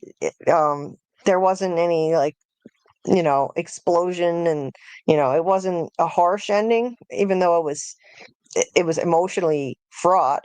But now, with the distance of time, and Harry's obviously gotten over the breakup after all these years, and now he can just be happy for Marla and Rowena, and it's nice. He goes over for dinner at their house. First, he meets with Marla at her office, and um, And we so finally learn where those other two quit claims had to go to get signed. yes, so there's another answer finally. There were two quit claims, which is like those are legal documents to so that the people that he's writing about, uh they wouldn't sue over whatever he's printing about them in the book. That's a legal requirement, and there were two who that were holding things up earlier in the book. Pete said, "You got to go get these two, that they're deal breakers. If you don't get these, then we can't publish the book." And then we don't hear about it again. But when next we rejoin the present, the book has been published, and we're off and running. So I was left wondering, okay, so who were those two people? And their their identities were left anonymous at the time. I thought that's got to be for a reason, for the element of surprise later. And of course, there it is. So once Well, again, it's there's the actually the opposite of the element of surprise. I actually had a scene yeah, where Harry, shortly after he goes to see Chantal, I had him go to Ottawa and see yeah. Marla and get permission. And that's where we find out that she's in the Green Party and so is Rowena, and they're still together. That whole scene that basically takes place at dinner was happening in her office because he was there getting them to sign the quitclaims. But I realized I couldn't put it there because we didn't have the scene yet where Harry and Marla break up. And I thought, well, I can't put the cart before the horse here. I've got to find a way to do it later. So, Oh, okay. Okay. So, okay, I understand. Yeah. So, but ultimately you answered the question. yes. And yeah, so like you don't leave anything dangling. Every question that I had ultimately gets answered by the end. So here's another answer to that little mystery. Because that was bugging me. I'm somebody who doesn't like I don't like ambiguous endings to books or movies or anything. I like to have every question answered. And you don't disappoint. You answer everything, tie up the loose ends. Well, So that's very much a result of my writing experience with Marcia, because the two of us together have always been anal about tacking everything down, right from the very first play that we wrote together. So well, it kind of rubbed off, I guess. it must have clearly it did. I think that's great. I love that. I love that. Works for me. Um, so yeah, that was so then they have that meeting, and they talk about so with Marla and Rowena, he talks about what's going on with this train wreck business in the news. And Rowena says to her it's obvious who's responsible. Like she thinks it's the oil industry, um because they're, it's within their interest to want to build all these pipelines. They need that, so they think that they're blowing up the only viable alternative, the trains. But um but Harry says, I don't buy it. Oil companies are inherently risk averse, and the risks of a scheme like that would be huge. Um, so, um, but he's saying if it's really sabotage, sooner or later they'll find out who's responsible, because there must be some evidence left behind. And let's see.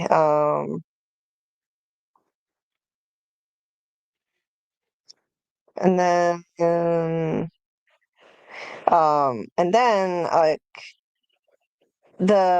so then th- um they come to the realization that it's got to be, um there has to be a conspiracy going on, that in order to actually pull something like this off, um for you know for all these train explosions to have happened, um, Harry had been trying to figure out like who could be responsible for helping Julian with this, because you'd have to have immense resources, financial resources, security clearances. How would he get past all these security checkpoints to get, all these explosions to happen on the trains? And Marla and Rowena, they float the idea that it's the government. And Harry's like, how could I have missed it? The government is involved in this. Like, it's got to be the government, and it's a huge conspiracy. It has to go all the way up to the prime minister's office, um, because otherwise they wouldn't be able to keep a lid on this and keep this a secret. So they keep, as they keep talking, they think, well, as they're putting the pieces together, if the prime minister's office is involved, and so is the prime minister himself, who's already been, you know kind of a controversial figure anyway in the news. And so they kind of put it together, and they think, well, it's got to be the government helping Julian. Oh, I kind of skipped over an important part here, where Harry actually, um, confides in Marla and Rowena that Julian is in fact Still alive. alive. Yeah. He's alive, and they have a certain amount of security clearance, working for this major political party. So he kind of reasons that in his head with, well, So he's not just telling any random people this. It's not like they're just members of the AEA still. They're working for this party, and they start to kind of put the pieces together, and like something's off. And he says something that kind of lets a little bit of a hint slip about the book tour he's on, and like maybe he's on it for a reason that he's not saying, like an ulterior motive. And at that point he knows, okay, they know something's up, and he Well, decides the to the just tell them. yeah, and the thing that I think triggers Harry to sort of go down the government conspiracy route is when he says that CSIS has been trying to figure out who's responsible for months, and one of them, Marla, or I think it's Rowena, says, "Well, they can't be trying very hard. I mean, God, they've had months and they haven't figured out anything." And then it suddenly hits them like, yeah, why is that happening? Why is it taking them so long to get any information about this? The only reason Right. that works is if they're the ones responsible and they're hiding the information. So that's how he puts it together. Right. Um, oh yeah. See, I skipped over a page of my notes. That's how I blew past that. Yeah.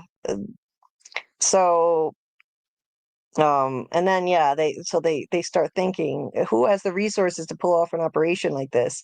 Who would be able to put together the funding and the personnel to plan and execute these bombings? Who, aside from the oil industry, benefits from this? Who gets to advance their agenda as a result of this little terrorist campaign? And lastly, who has the arrogance to think they could get away with it? Our government, that's who. Uh, it makes sense to me. That makes perfect sense. That's how they would. So that's how they started to put the pieces together. It makes sense, and yeah, how else could anyone pull this off? It would be next to impossible.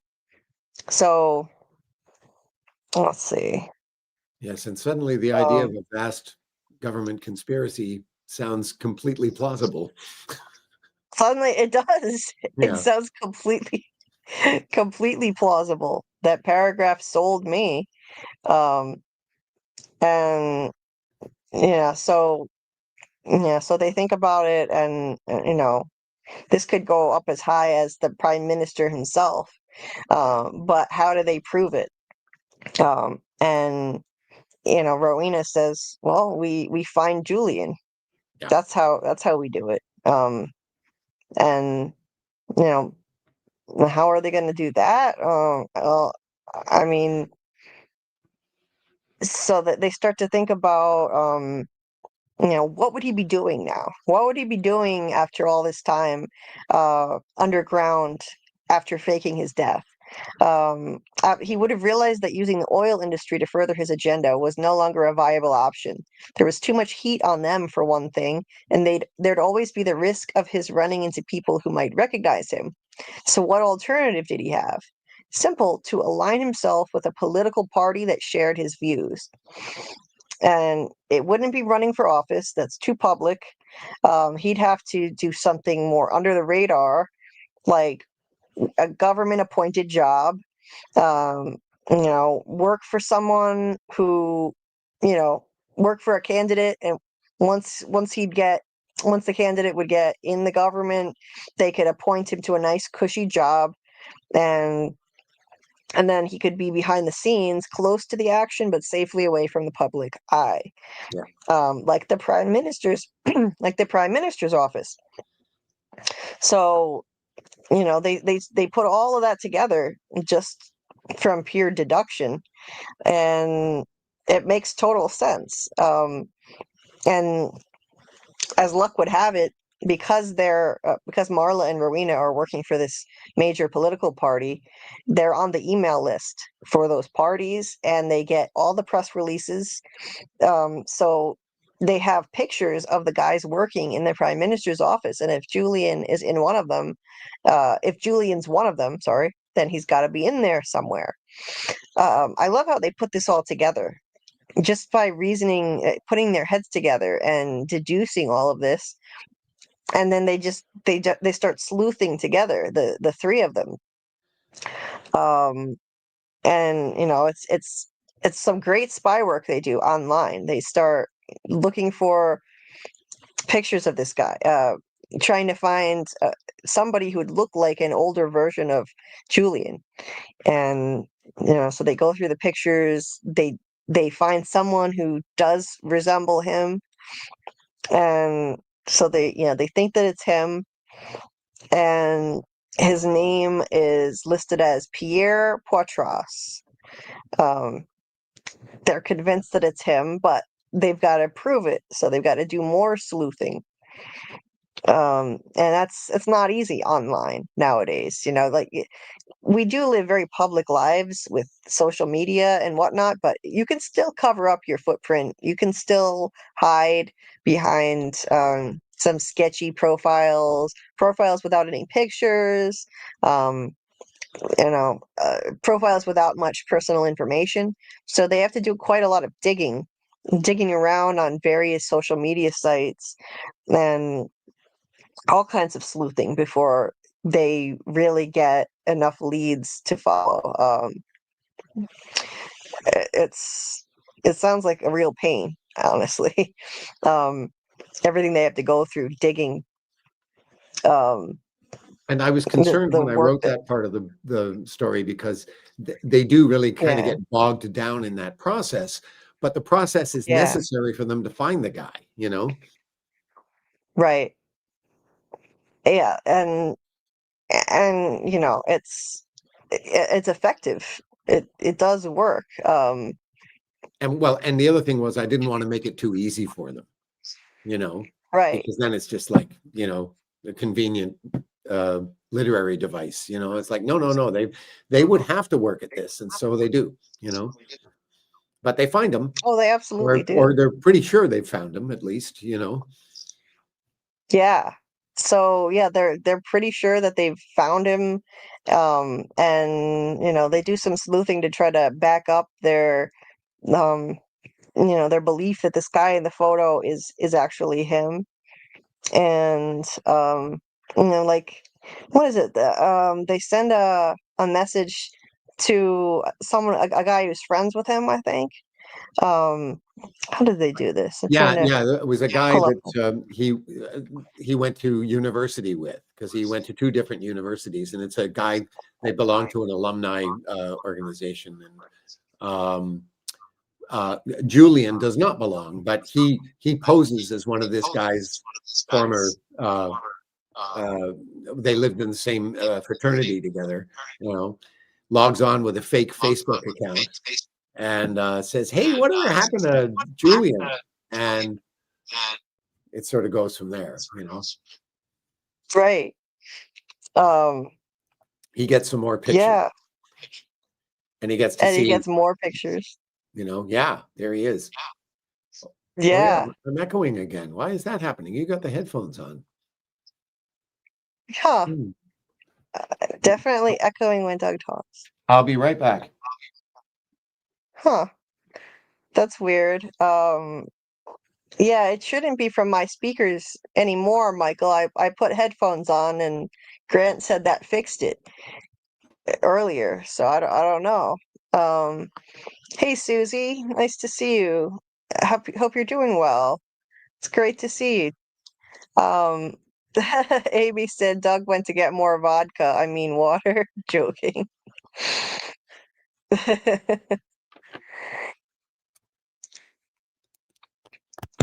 Well, it looks like Doug's gonna try earphones. See if that helps. See if this solves the problem.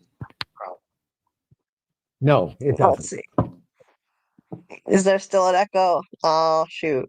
The one now. Uh yeah. Oh well, we tried. Um Susie said everybody keeps saying you're the skeleton man, Dougie. Oh, did you I think you're muted right now. Um It shut off my mic yeah, when I. Yeah, they're wrong. Sorry, Susie, not me. Yeah, it's not Doug. We debunked that earlier in the stream. Susie's just dropping in. Um, anyway, so let's see, where am I in my notes here?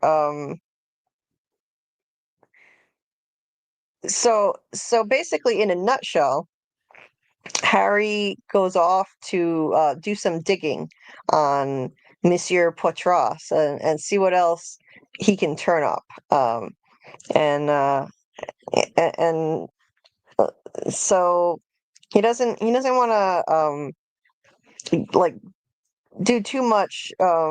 He doesn't want to spread this anywhere beyond just among themselves for now. He doesn't want to let anyone know that they're looking into this in case CSIS is involved, in case CSIS has their hands dirty in all this. So yeah, he's trying to keep this on the down low. And let's see, let's see. Then that's the end of that little section. He said,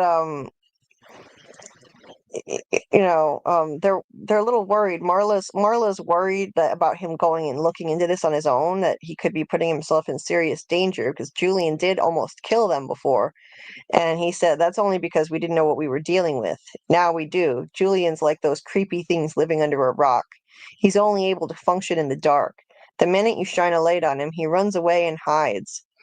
Um, and then he said, besides, look at this guy. He's a bureaucrat, for Christ's sake. What's he going to do? Memo me to death?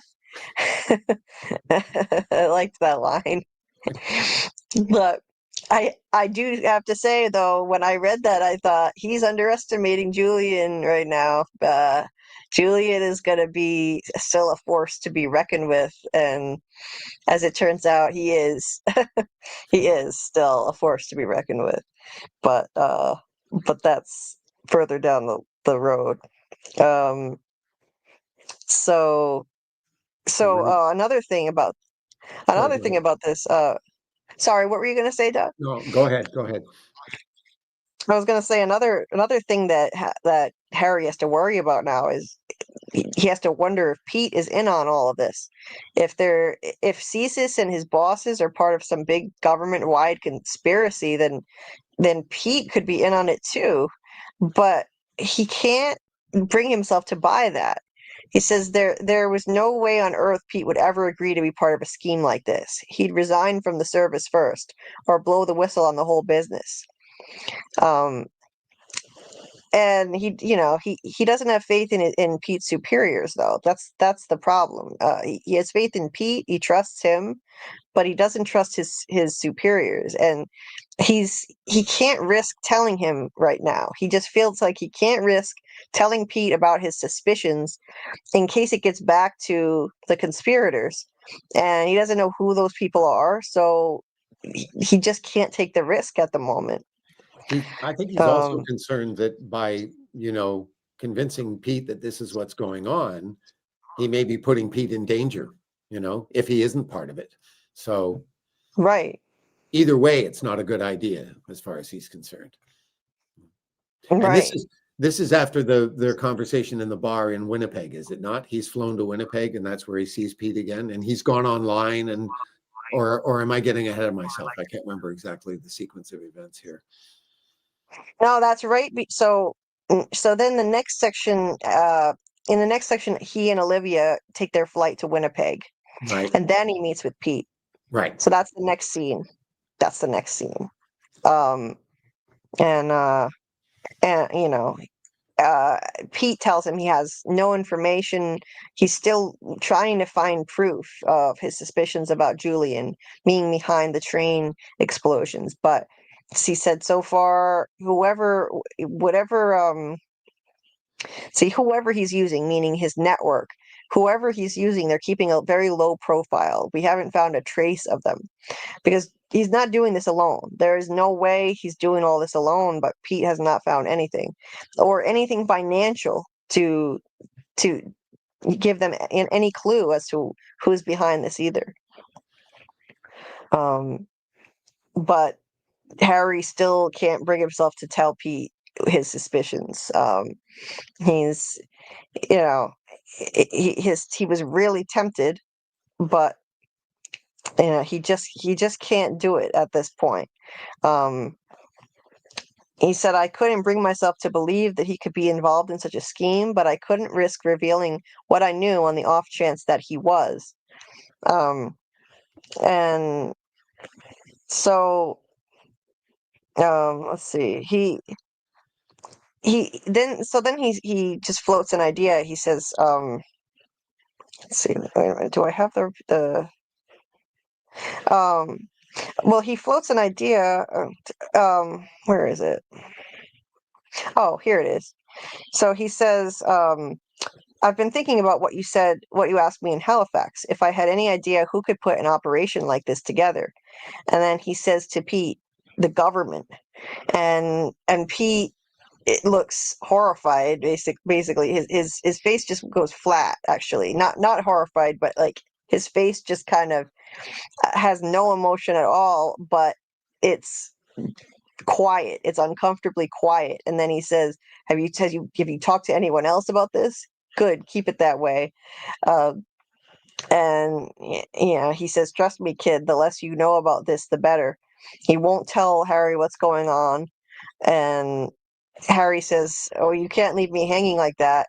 And Pete responds, that's an interesting turn of phrase. Believe me, if you go spreading this around, you may be left hanging all right from a rope. That's a scary sentence. That shuts Harry up, and Pete says, forget this conversation ever happened. It'd be the healthiest choice you could make for both of us. That's an important line that comes into play later for both of them. Forget this ever happened.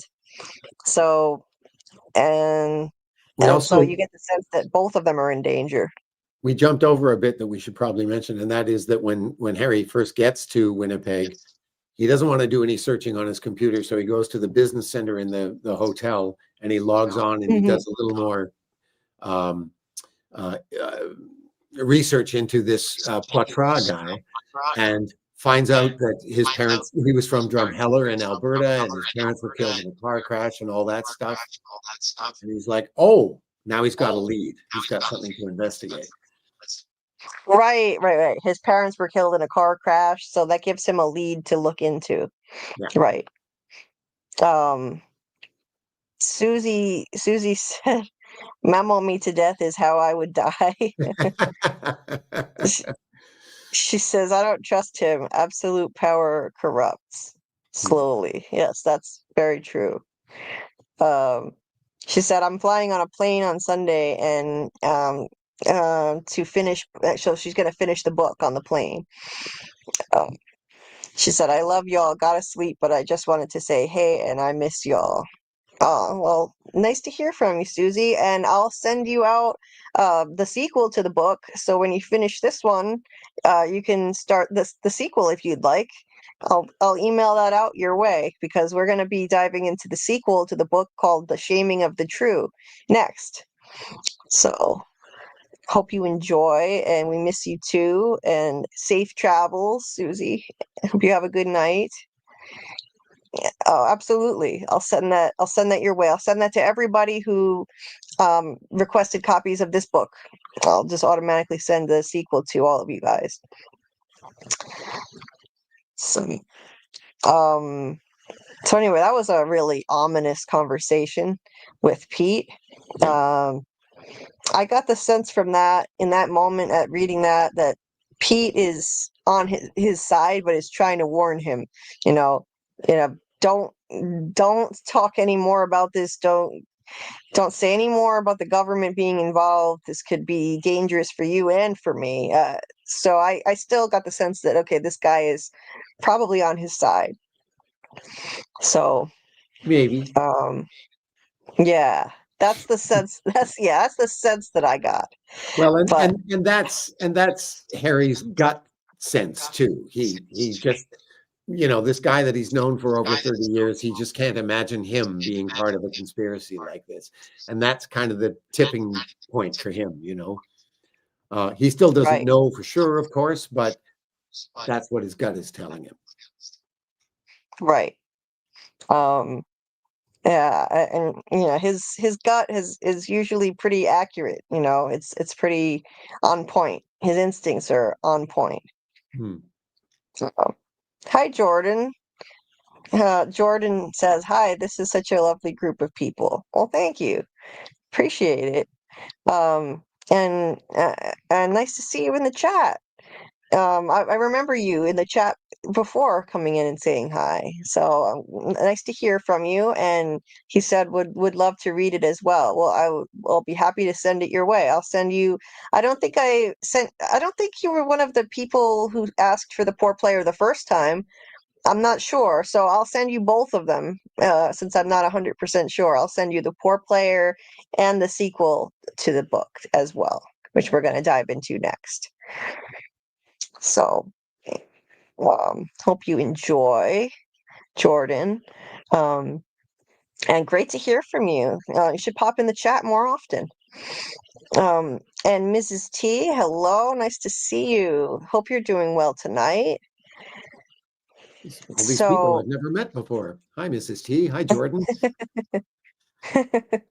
yeah, it's nice. I've been seeing some other new names, some brand new names pop up in the chat lately too, which is always cool to see.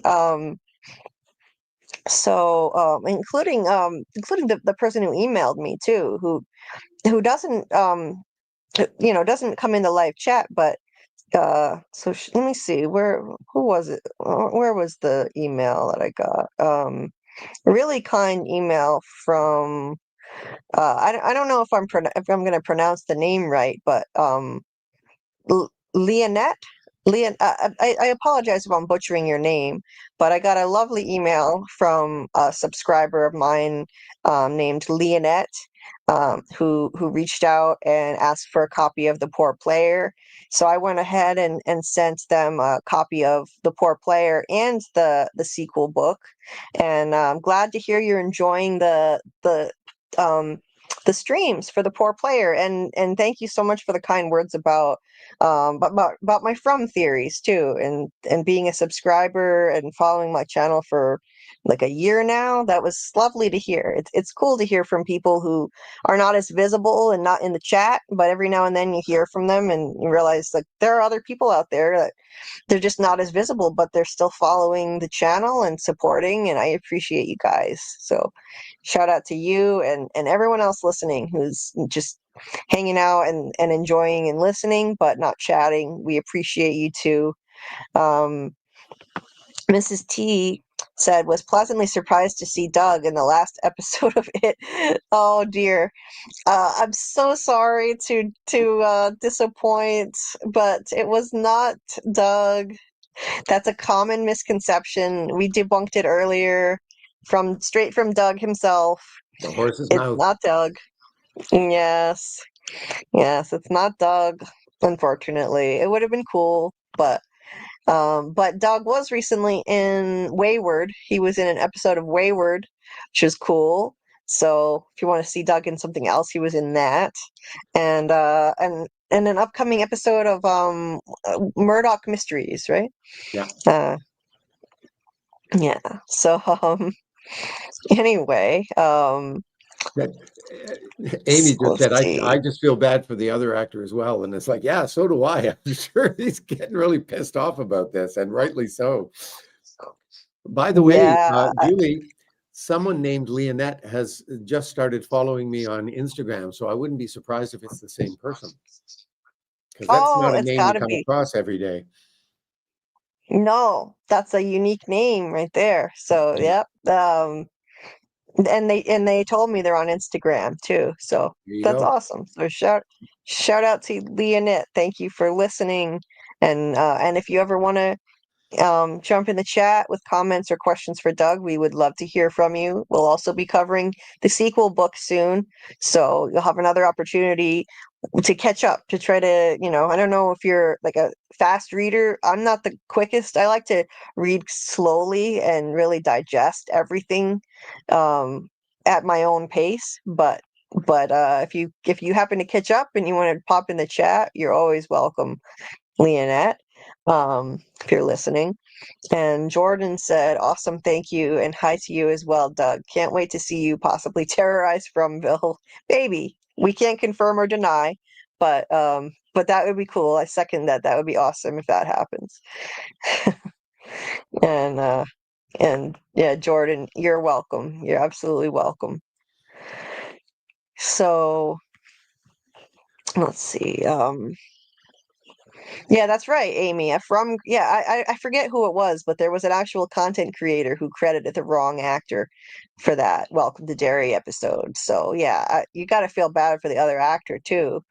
Um, I wonder if he's credited. He's called the Skeleton Man. That's how he's named in the show. He So I don't would be, know. I imagine. Yeah. And he'd have to be. So you would think this would have been debunked easily by now. But you know. Not everybody picked up on the name of the character, though. It was in the closed captions as the Skeleton Man, and on a sign in the background too. Anyway, so let's see. I'm trying to figure out if we can. We still have like a really important section to do. Right now we're up to page 390, I think. Is We it up to that far? 390? Yeah. Oh yeah, we are. Yeah, we're getting close. We're very close. We're getting close. So we might be able to plow through the rest of this. Yeah, we may indeed. Okay. All right. As long as you're still good to Um, go. yeah, I can hang on a little longer, I think. So, if you're up for it, we can try to finish this. Sure. Um, okay. Um, so yeah, basically, um, Harry goes on some sleuthing. He goes on a sleuthing expedition. Um, and let's see, where am I? Oh, okay, so not quite 390. I think I'm on what page is this? 388. I was going to say So 380 something. Yeah. yeah, 388 is where I left off here. So he goes to Drumheller. On page 387, he goes to Drumheller to investigate because that's where the death of what's his, oh, forget his name begins with a P. Pierre's Um, parents. That's like apparently Pierre grew up in Drumheller, so he's going to investigate this guy. right. So he goes to the public library and he investigates. So let's see. So he looks in the newspaper in the microfiche, I think, and um, so he would have been. So he learns if Pierre's parents had been killed shortly after he'd graduated from high school, he would have been about 18 or 19 in the early 80s. So he starts in 1982 and works his way backwards. And he also he asks the librarian, would you happen to know anything about a local couple that was killed in a car accident here in town back in the late 70s? Their name was Poitras. And and she says, of course, everyone in town knows about them.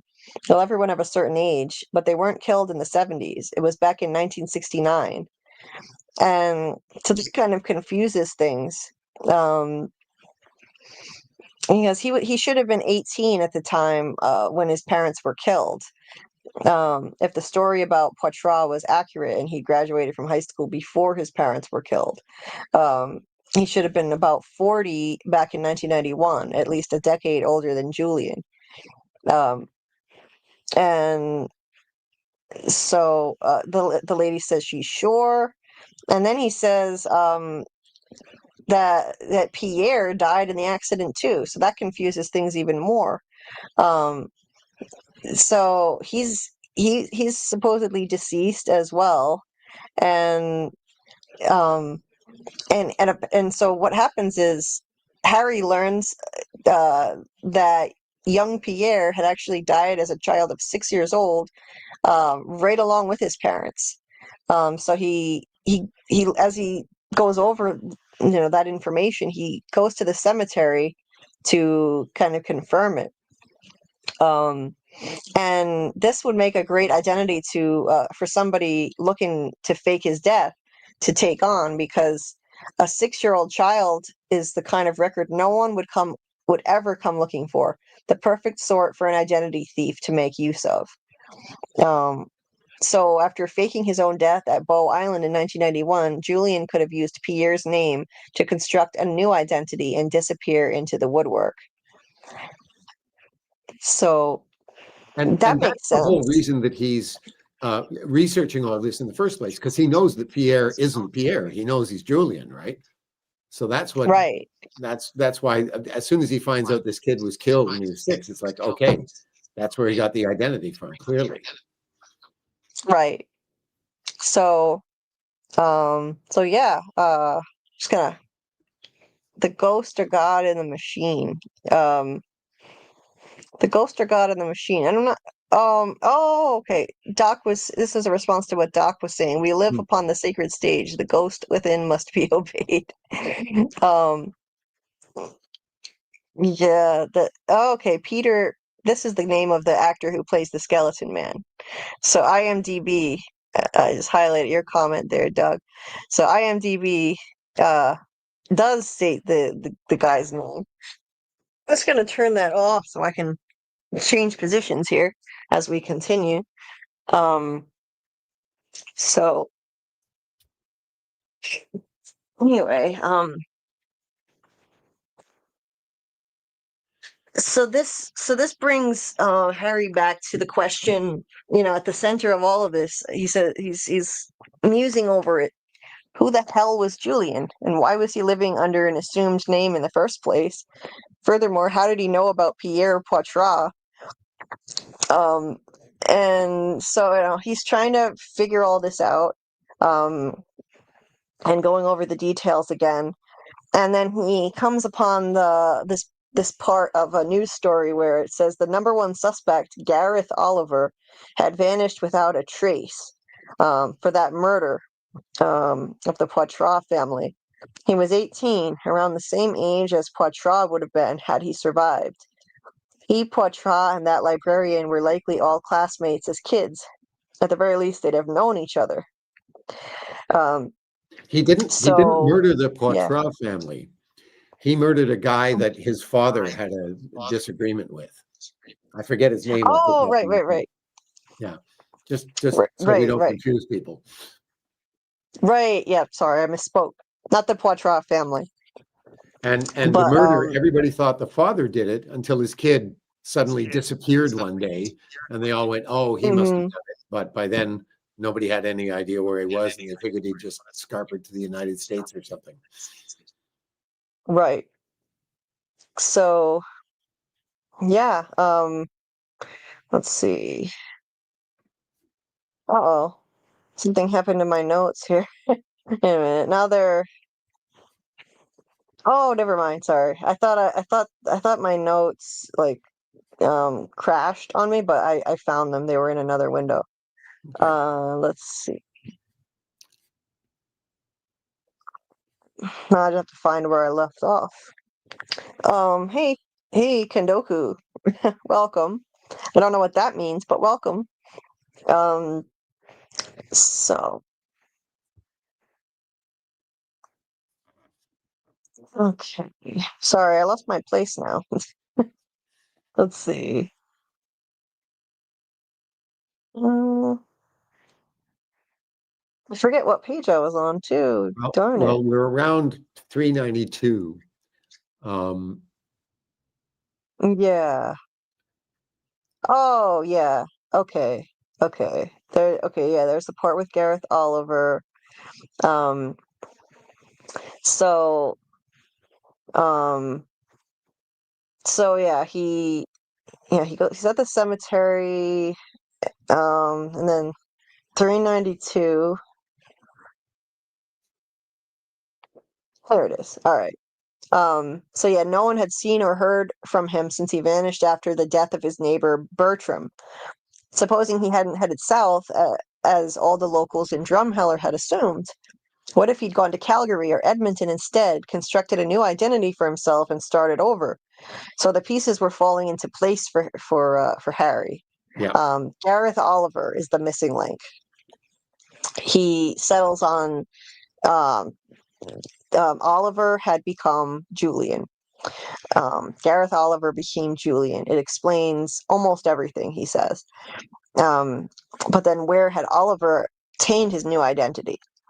And so he goes and looks at the cemetery in the cemetery, and he finds a stone partially obscured by snow, which he had to brush clean before he could read the inscription. Um, which is it's such a great trope, it's covered with snow at first, so he's got to brush it off, and then there's the name Julian David Novak, and it has the dates that that was just a baby, so another perfect candidate for identity theft. Yeah. A baby who had passed away only 2 weeks after being born, Yeah.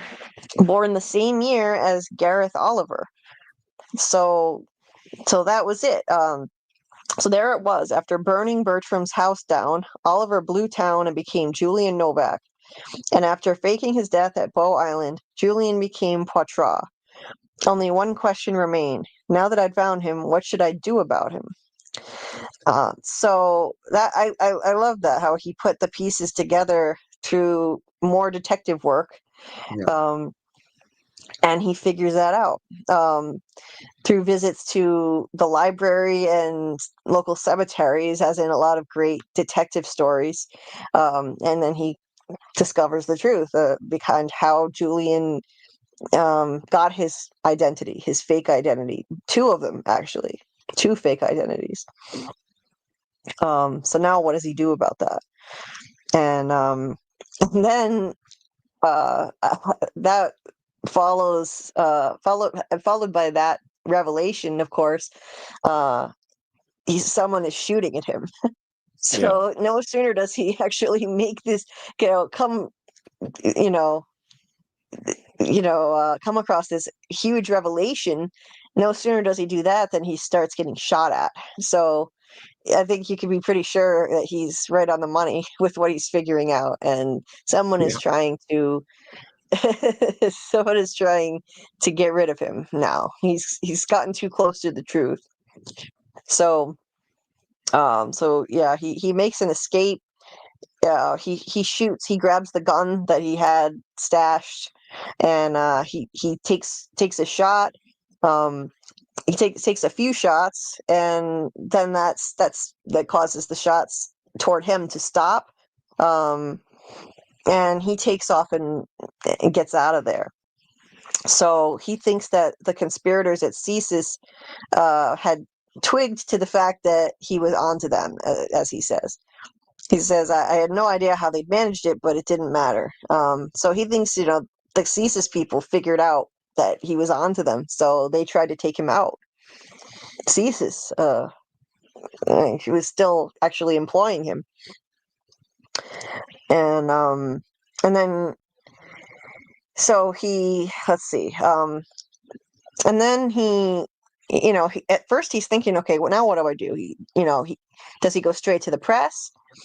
But CSIS would just discredit him and falsify records to refute his story about Poitras if he does that, and then arrest him for violating the Security of Information Act.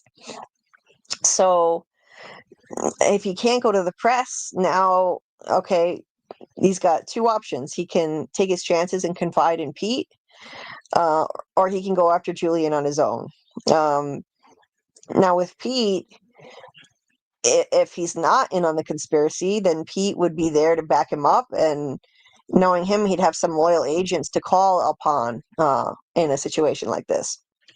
Um, but and that could mean he'd also be able to possibly catch Julian and not let him slip away again. But if Pete was in on the whole thing, then this would be tantamount to suicide. If if he tells Pete what's going on. He could also get them both killed if Pete is not involved and he loops Pete in on what's going on. Yeah. But then the other option is harrowing, going after Julian on his own. Julian is pretty much an evil genius, and um, this would be difficult. This is 30 years later. He's not 23 anymore. So what does he do? And I liked how he revisited this scene back many years before with Pete in the Fort Garry bar. No, I mean, sorry, not many years before. He revisits his conversation with Pete. He says, "I remembered his odd reaction to my theory that the government might be behind the trail derailment scheme. He said something about my going back to my room and forgetting we'd ever discussed the idea. It'd be the healthiest choice you could make for both of us. For both of us. Of course, I understood the danger I'd be in if news of our conversation got out, but why should Pete have anything to fear? Unless, like me, he was on the outside of the conspiracy looking in." So yeah, that's the clue that I picked up on, that said Pete is he's in this pretty deep, and he'd be in danger right along with Harry, and on the same side as him. So and then you know and then he reflects back on a conversation he had with Pete many years before, where Pete, he was so frustrated with the fact that he was going to have to decide on courses of action in the field without enough requisite information, and make really risky decisions without all the facts. And Pete said he's got to go with his gut. Pete told him most people don't listen to their guts half the time. We live in a society that reveres rationality. We've learned not to trust our own intuition, and we do that at our peril. When making a decision, your intuition is your best guide. It's your subconscious's way of getting you pointed in the right direction. Yet it's amazing how many of us ignore that little voice in our heads until it's too late. But you don't work that way, kid. For whatever reason, I don't know, maybe somebody at that theater school of yours knew what they were doing. You've learned to listen to your gut like no one I knew. That's the most important quality you can have as a field agent. Hang on to it. One of these days, it may mean the difference between life and death." And then Harry says to himself, "Well, what my gut had been telling me all along was this. Despite all the things I didn't know about Pete, all the parts of himself he'd kept hidden from me over the years, there was one simple, um, ineludible fact that I knew for certain. The Pete I knew would never, ever be a part of a twisted plot like this. It went against everything he believed in."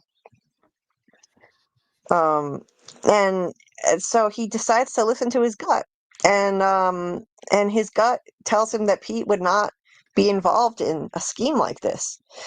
He wouldn't do it. So he decides to listen to his gut and believe that Pete is not in on the conspiracy.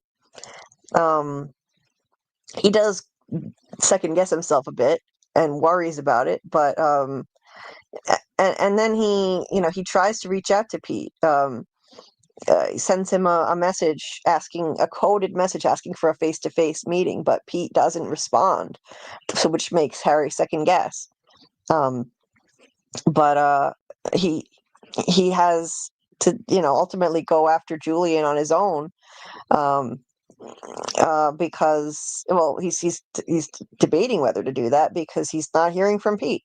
But I do really like how he revisited that conversation going way back, and his instincts have always been spot on. And one of the biggest lessons of the book is, to always trust your gut, trust your instincts. And especially in Harry's case, it's wise advice because his instincts are extremely shrewd.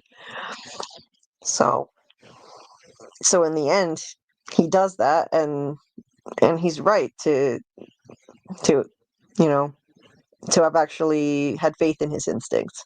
Um, but in the meantime, while he's waiting to hear from Pete, instead he hears from none other than Julian. Um, and his voice was a little different, so he didn't recognize it at first. But it's Julian on the phone, and and he's full of wisecracks as usual. I like the evil genius uh, that he is. He has great lines, um, and he reveals that he's got Chantal. He's uh, just like so many great spy stories, and great villains. He's taken a hostage. He's got Chantal uh, right there on the phone. She's tied up and she's yelling for help, and now Harry he has no choice. His hand has been forced. He has to go after Julian without Pete's help, since he hasn't heard from him. Now, And there's Chantal's life is at risk. one important detail here we Yeah. have to remember, and that is that when he gets to the hotel, the first thing he does is goes to the restaurant and has dinner Right. before he gets the Right. call from Julian, which he thinks is Chantal because he's using Chantal's phone. Right. But yeah, Yes. he's like just finishing his dinner, I think, when he gets that first call. Yeah. So yeah, he's just finishing dinner and he gets that call, and it's Julian. Um, Jordan said, "I really like that section about intuition. It often seems like this current world is designed to quiet that voice, or at least to make us ignore it. Definitely had to relearn that, to relearn to hear my gut as an adult." Very true, Jordan. That was really well put, really well said, and I agree. Me too. Um, so, um, Julian demands that Harry go meet him in person. In his let's see. Okay, well, he says he says he wants him to meet him in person. It's No, got to be he's in not person. going to meet him in person. He's going to call him in Harry's room. He wants Harry to go to his room, be there in 15 minutes because Oh, right, Julian's right, going to right, call him.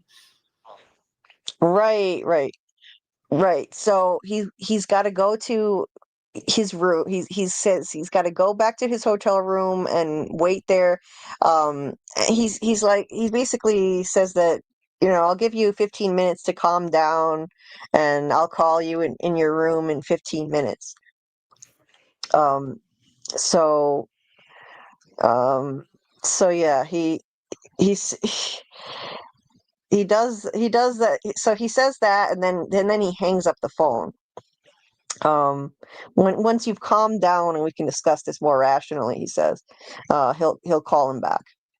Um, and yeah, make sure you're there. And so then, yeah, Harry is on his own to deal with this. Um, but then he thinks about it. Why is Julian insisting we talk on the phone in his room? What difference does that make where he is? Um, does he have to talk to him on a landline? It, it doesn't seem to make sense. And then he realizes, um, uh, at one point he had heard Chantal yell out in the background, "Have them trace my phone" as well. So there's another clue. Um, and Harry puts the pieces together. CSIS had been keeping tabs on his movements with the bug that the tech guy had put in his phone, and he figures out they must have been forwarding that information to Julian. He had suspected that they're working with him, and so at this point he's also suspecting, or concluding at this moment that, oh, Pete must not be returning his calls because he's working with the bad guys after all, and he's just going to let Julian take care of him. So he's thinking, wow, his gut failed him. So much for following my gut. And Julian wants him to go to his room because he's going to be waiting for him there in his hotel room. It's an ambush. Now that part he's correct about, that he would be waiting for him there.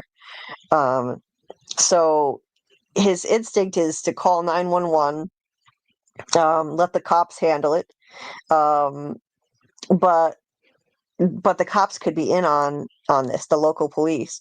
So, he thinks about tossing his phone in the garbage, but then he has another idea. And we don't get the full story about what the idea is in this moment, but he calls the hotel, asks for room service, and orders dinner. But we don't get the whole story of exactly what he has them do for him till a little bit later. And one wonders, why is he doing this when he just finished dinner? Right. He had just eaten dinner. I was confused by this. I was like, why is he ordering room service? What has he got planned here? He's got something up his sleeve, but I just didn't know what it was. So I knew he had something that was in there for a reason, obviously, but I couldn't figure out what it was. Mm-hmm. So he does that, and then he calls Pete's number, and he leaves a message saying, he's basically playing dumb. He's assuming Pete's in on it at this point. So he's like, oh, you remember Chantal from the academy? Well, she's just been kidnapped by Julian. He stashed her away somewhere, and he's threatening to turn her into pet food.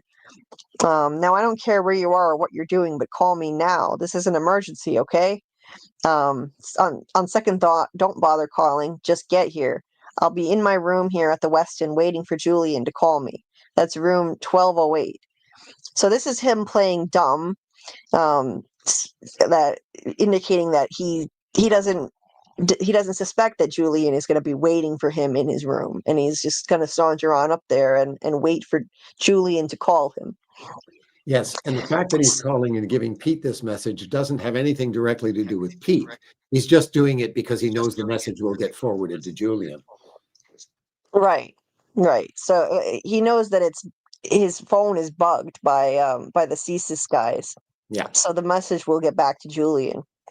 Whether or not he's right about Pete being part, him thinking that Pete's one of the bad guys. Either way, the important thing is that the message will get to Julian. Yeah. So if he's like, if the CSE were in cahoots with Julian, he would now think I'd swallowed the bait.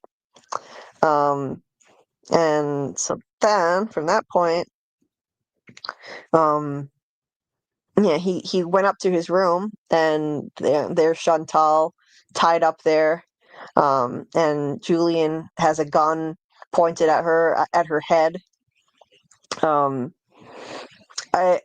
And of course his supervillain lines don't just disappoint. He's so cavalier about it all.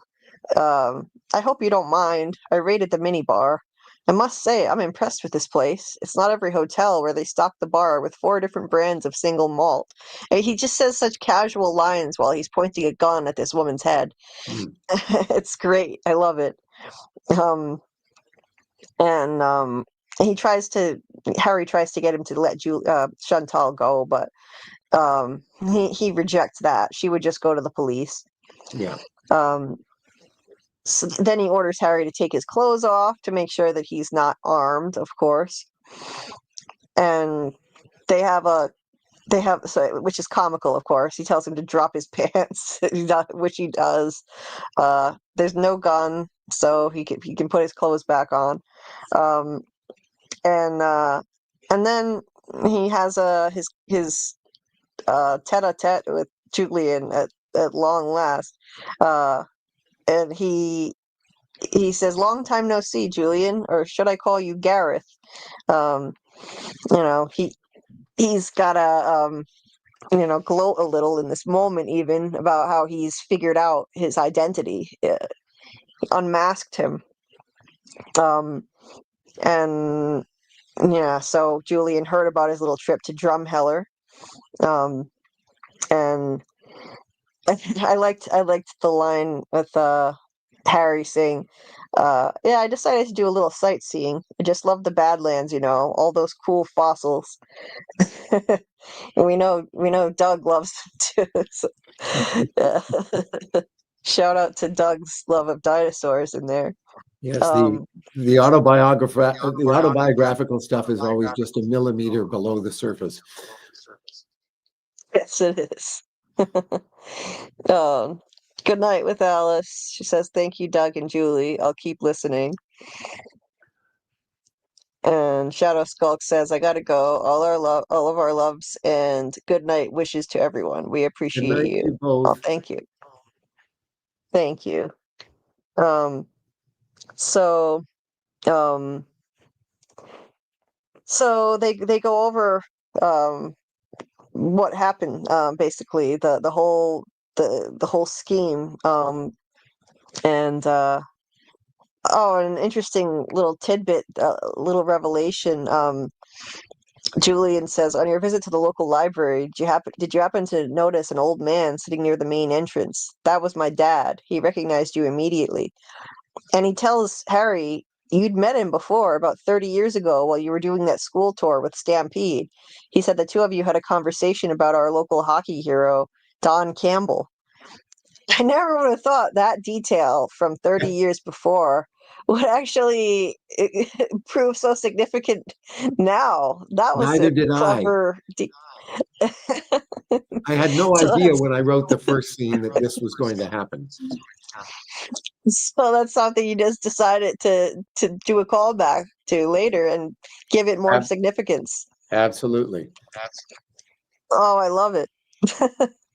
That's really clever. I liked that. Something so uh so innocuous at the time, but I put it down, especially knowing you and how this is so autobiographical, and that was a way of injecting your love of hockey into the story.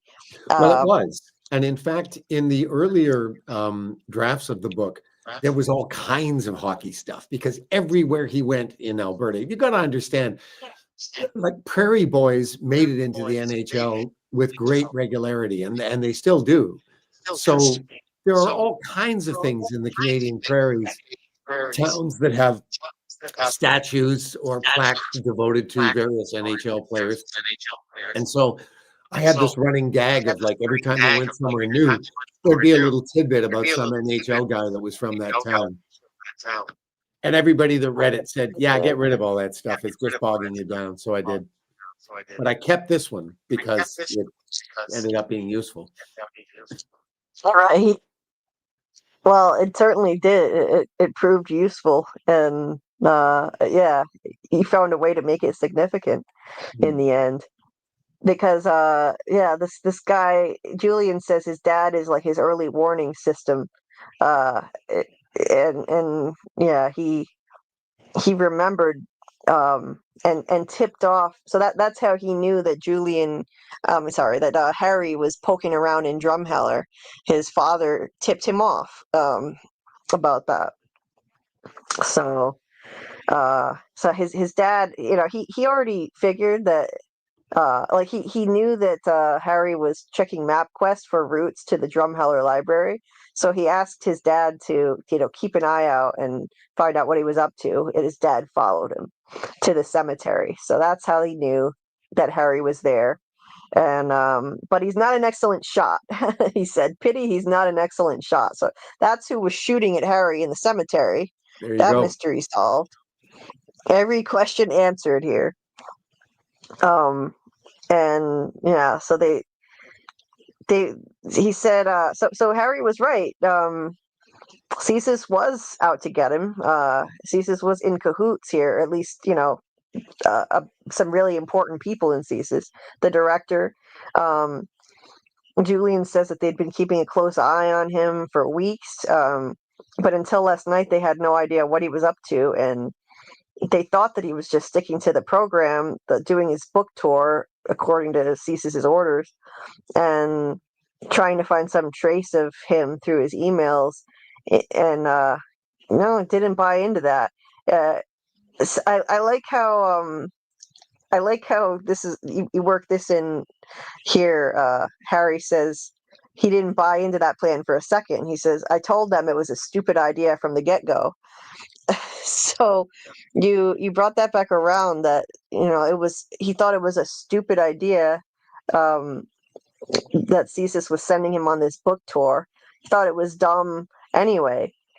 So he didn't buy that, and that wasn't gonna stop him from going off and doing his own detective work.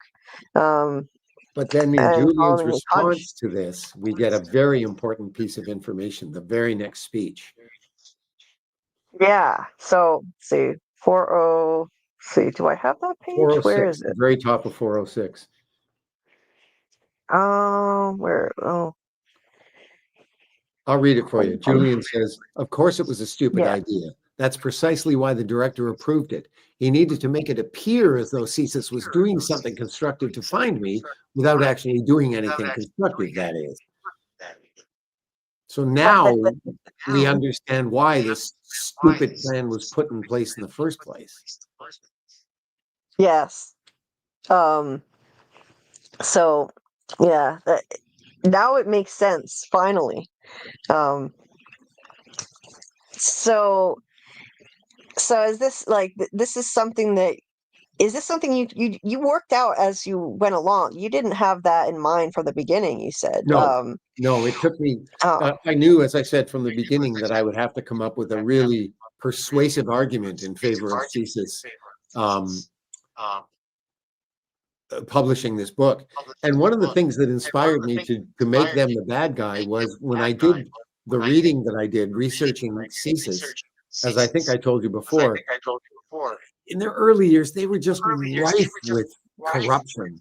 Most of it pretty small scale, petty ante stuff, but still, it was like the Wild West, And I thought I can use that. So that eventually grew into this. right. Well, yeah. So it makes sense that they do something foolish like that. It always seemed foolish to me that they allowed this book to be published, and it turns out it was foolish, but for other reasons. Yeah. Not because they were just being lax about privacy, but it was part of a scheme that ultimately has failed. Now it was part of a corruption scheme, um, and it's blown up in their faces at this point. Um, Let me see. The whole page, I was having trouble because the whole page reset and I had lost my place. But I think we're on 406. Yeah. No, there it is. So, yeah, so this goes all the way up to the director of CSIS, and if they were going to keep CSIS in check, Julian said they needed to get the director on their side. And he said, you can only get away with so many train wrecks before people start wondering if maybe they're connected. That's where you came in, Harry. You were a big help, I must say. You've done an admirable job of refuting all those pesky conspiracy rumors floating around. Thanks for that. So they really used him in that regard, telling him to go around on all those interviews and refute all the conspiracy rumors about the train wrecks being connected to the Bow Island explosion from '91.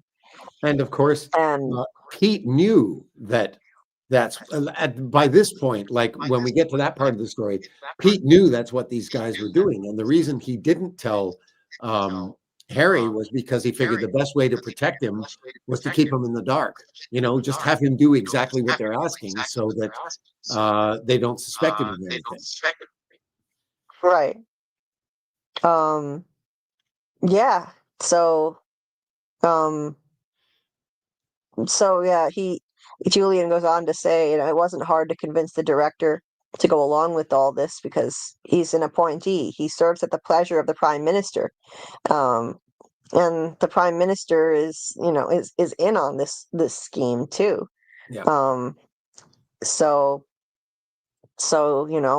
they could have made life uncomfortable for him too if he hadn't agreed to play ball. He had some skeletons in his closet. So um, yeah, so that let's see. Oh, he also tells Harry, when you managed to foil my little escapade in Bow Island all those years ago, you helped me to see the truth, that it's always easier to conquer from within than without. When I went over my failed plan at Bow Island in the cold light of day, I realized it was doomed from the start. Whatever anger we in the West felt towards Ottawa back then, it was nowhere near enough to bring about separation. Nothing short of revolution would accomplish that, and it was clear to me, in retrospect at least, that the political climate at the time wasn't conducive to anything as radical as that. This was Alberta, after all, not Quebec. So while I was busy laying low and creating my new identity, I took a hard look at my options. I realized that if we in the West wanted to achieve our goals, we'd never do it by making the federal government our enemy. We had to find a way to make them our friend, and what better way to do that than by becoming the government? So I created Pierre Poitras, enrolled him at U of T, and started my political career. Makes total sense to me, just become part of the federal government. Get infiltrate that and work with it instead of against it. And you know but public sentiment, at the same time, though, public sentiment, he says, it was still against them. He said all that crap in the media about climate change was beginning to have an effect, and our internal polls told us that if we tried to ram our pipeline agenda down people's throats, we'd get our asses handed to us in the next election. We needed a way to swing public opinion back in our favor. So once again, it comes down to, like, how do we drum up public sentiment in their favor? And so the way to do that, okay, well, he's once again, uh, Harry says, and being you naturally suggested blowing shit up. Uh, that's his modus operandi, after all. So yeah, makes sense to me. And you know, he said, thanks to Julian. Julian says, thanks to me, to us, that is, the public's faith in our rail system is virtually non-existent. We won't have any problem getting those pipelines built now. But Harry points out that he hasn't tied up the loose end of him, though. Um, so it's the two of them facing each other down again, and um, and then, just in the nick of time, room service arrives. And now we find out what exactly, well, we don't find out how it happened at first, but room service brings in the meal, and um, Harry opens it up, lifts the cover off of it, and he's got a gun waiting for him there, to use against Julian. And so then we have quite an exciting action sequence, where he manages to, I think he manages to get Julian's hand. He Well, shoots him in the he hand. shoots his gun out of his hand, basically, is what He happens. Right. He shoots his gun out of his hand. Um, and so they have a scuffle over that. And and I love the line where Harry says, "Don't move, asshole, or I'll blow your brains out." He says, "I've always wanted to say that to somebody," telling Chantal that. It's a classic line. And so he's got the gun on Julie, and he makes his way over to Harry. I mean, Harry. He makes his way over to Chantal. Um, and she manages to have gotten one of her hands free and rips off the tape over her mouth in time to yell his name. But uh, he turns just in time to see a foot coming at his head. Um, Julian, as it turns out, is a black belt, a 4th-degree black belt. So he had knocked the gun out of his hand with his foot, and broke Harry's wrist in the process. Yeah. And so this is where I loved this callback to a really funny line back from the Academy, where um, where Julian had said, "I happen to be a 4th-degree black belt," and Harry responds, "Is that so? Well, guess what? I'm a 5th-degree WWF." Julian's like, "What's that supposed to mean? WWF?" And then Harry lets go of his injured arm, hauls back his good hand, and drives a fist toward Julian's head. He brings up an arm, and then as he's focused on blocking Harry's punch, Harry pulls his hand back, simultaneously aims a vicious kick between Julian's legs, and gets him square in the nuts, which is hilarious. And then the callback line, he says, "It means whatever works, fuckhead." That was satisfying. Hilarious callback to his WWF training back in the Academy. There you go. Whatever works, fuckhead. In the moment is just whatever happens to work. And in this moment, it was kicking him in the groin. And there you go. And then Chantal gets in on it, kicks him right in the same place. Ouch. And I put Double that in for a whammy. very specific reason. I didn't want Chantal, just like with Marla in the fight in her dad's basement, where she ends up being the one that kills Tompkins. I didn't want Charlotte just to be, or Chantal to just be a damsel in distress. I wanted her to, get in on the action a little bit, which is why she does what she does. That's great. Yeah, I think that's awesome. Give her a little bit of agency too.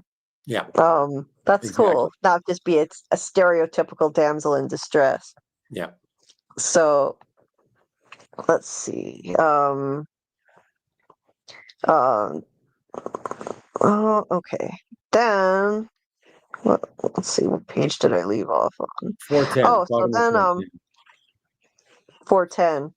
So then Pete shows up, and so finally Pete, who had been MIA, not answering his messages, happens to show up, and Harry has got his gun, out still, and Pete tells him to drop the gun. At first he's thinking that Pete was coming in to be against him, but that's not the case actually. He's not. He's on his side. He he tells he tells he tells Harry, you want to tell me why you're aiming your service pistol at my head, kid? And he at first he's like, "You mean you're not here to kill me?" Pete says, "No, I'm here to save your ass." Julian tries to dupe him into thinking Pete's been part of his plot from the beginning, so he doesn't trust him, and Pete's like telling him to just shut up, and let's see, so Harry tells Pete he knows about the whole conspiracy and his buddies at CSIS, and that this whole book tour has just been a disinformation campaign to keep the public from finding out about your little terrorist plot. And what were you doing through it all? Sending me in front of the cameras, getting me to lie through my teeth. But Pete tells him he sent him on that tour to protect him. Um, and Pete has been running around the country trying to put a stop to the conspiracy in the background. And the tour was meant to protect him. Julian is like on the floor, still trying to convince him that he's lying. And so then Pete explains the whole thing. That he figured out, basically Pete was the one behind lonegunmen.com, that conspiracy website that would leak stuff.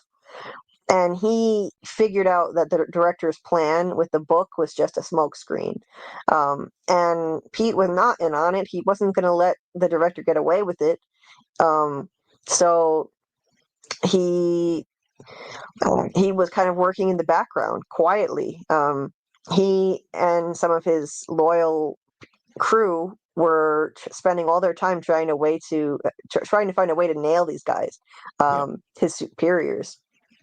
And today he said that he pulled it off, and he managed to lock up a whole bunch of his former colleagues, because he just was never buying it about the sabotage, about he something just didn't sit right with him about the director trying to kind of squash the sabotage rumors that the train derailments were not sabotage, and just leave it alone. And he didn't answer. This is total Donald Trump time, in terms of what they're doing, right? Oh yeah. Absolutely. So and and as for why Pete wasn't in communication, he was on a plane and he just landed, so he just got all of Harry's messages. Yeah. So he was on his side the whole time, and so that's that.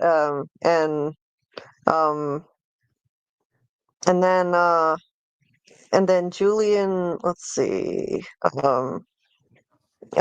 Julian winds up, he stands up from behind the armchair, and before any of them can react, he heads straight for the picture window, launches himself straight at it, and flies through the glass, and then there he is, dead on the ground. So that's the end of Julian. Mm-hmm. So quite a dramatic end to that character. Wow.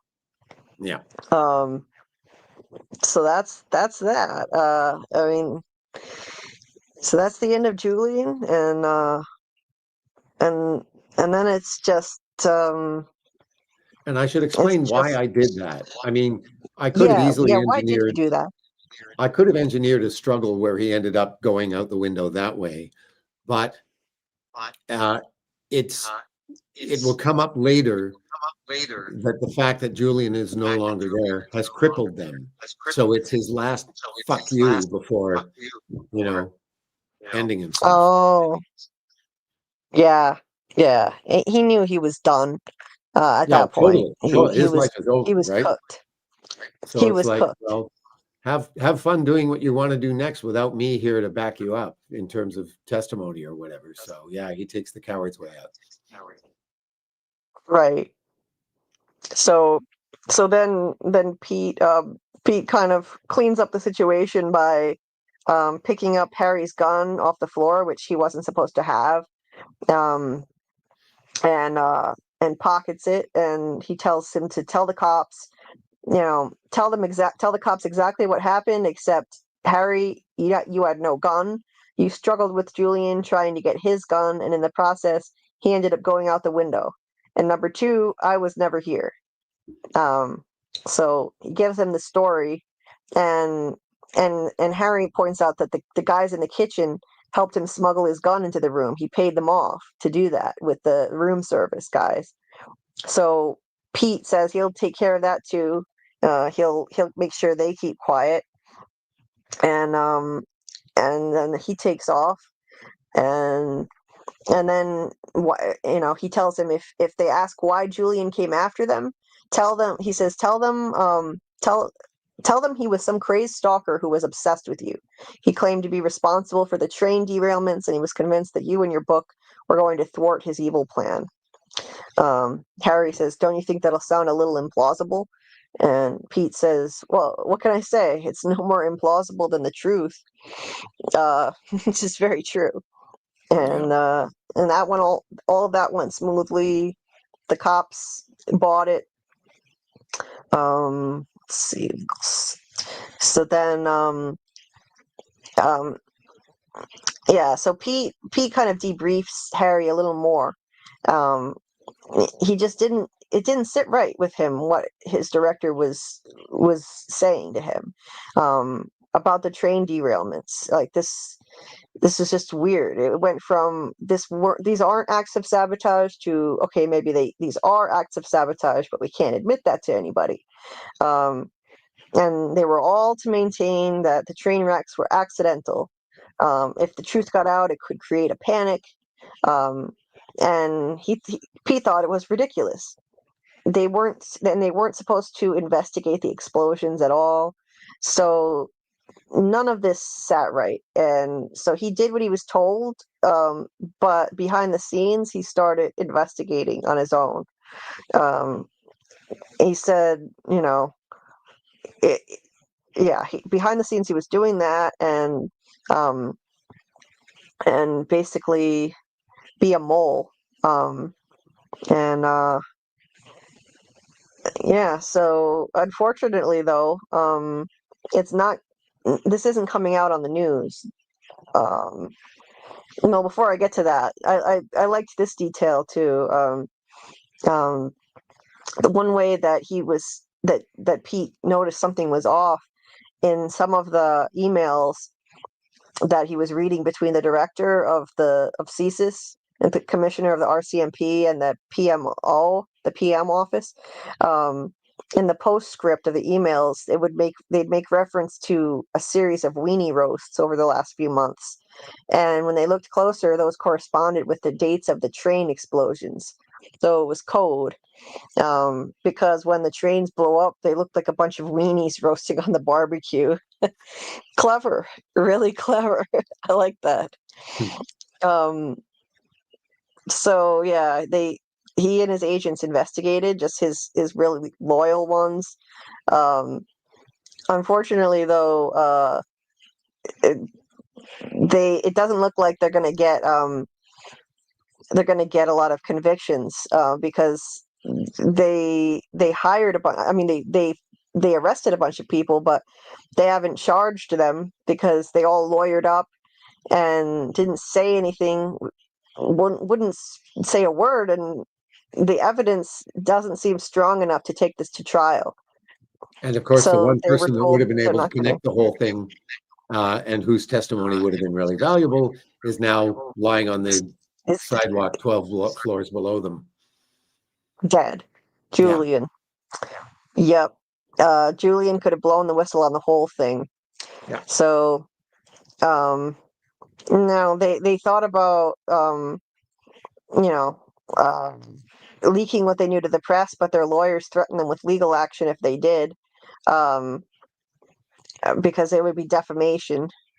Um, and but they said, okay, go ahead and have us arrested. We'll still do this, and we'll test about it all in the open court if you sue us. And then they decided they wanted to make a deal. So the deal is that Harry is about to become a national hero of all things. I didn't see that coming. Harry, who never gets credit for anything, and he's always the unsung hero. He was the unsung hero of 1991 after thwarting that horrible plot of Julian's. Now he's going to be a hero. Pete says. So basically, the story is going to be ever since Julian. So CSIS is going to announce later today that the man behind the railway explosions, one Pierre Poitras, was killed in a struggle with you in your hotel room in Calgary last night. That Poitras was some kind of closet pro-oil fanatic who had it in for the environmental movement and who set out on this terrorist campaign of blowing up trains to turn public opinion in favor of building more pipelines. After your book became a media sensation and rumors began to surface that these explosions weren't accidents, Poitras blamed you for shining the spotlight on his activities and decided to take you out. He kidnapped your girlfriend, um, forced his way into your room and was about to kill the two of you when you managed to overpower him and send him to his great reward. So on the one hand, Harry gets to be a hero and get all this credit, but he's not that happy about it because the government-wide conspiracy is wiped off the board. It never happened. This was all the act of one fanatic. That's got to be the story that they're going with. Yeah. So the prime minister's office, and the prime minister is not going to be implicated, or his office, or CSIS, or the RCMP, or anything. Just the proverbial lone gunman. Wow. Well, that's a shame. And they're just going to cover it up. But there is a silver lining. Pete says in a couple of months the government will call an inquest into how Poitras could have gotten away with this for as long as he did without anyone at CSIS or the RCMP tumbling to what he was up to. It'll be a whitewash, of course, but as a result, several of the ringleaders of the conspiracy at both organizations, including the director and the commissioner, you'll be pleased to hear, will be forced to resign. So that's something, but it's not much. Like Harry says. Again, this is an echo of what happened 30 years ago with the Bow Island thing. The people responsible, they also got off scot-free. And we had an equally implausible explanation with the Mennonite story. Right. Yeah. Kind of the same thing, but on a much bigger scale. It's on a much bigger scale, and the only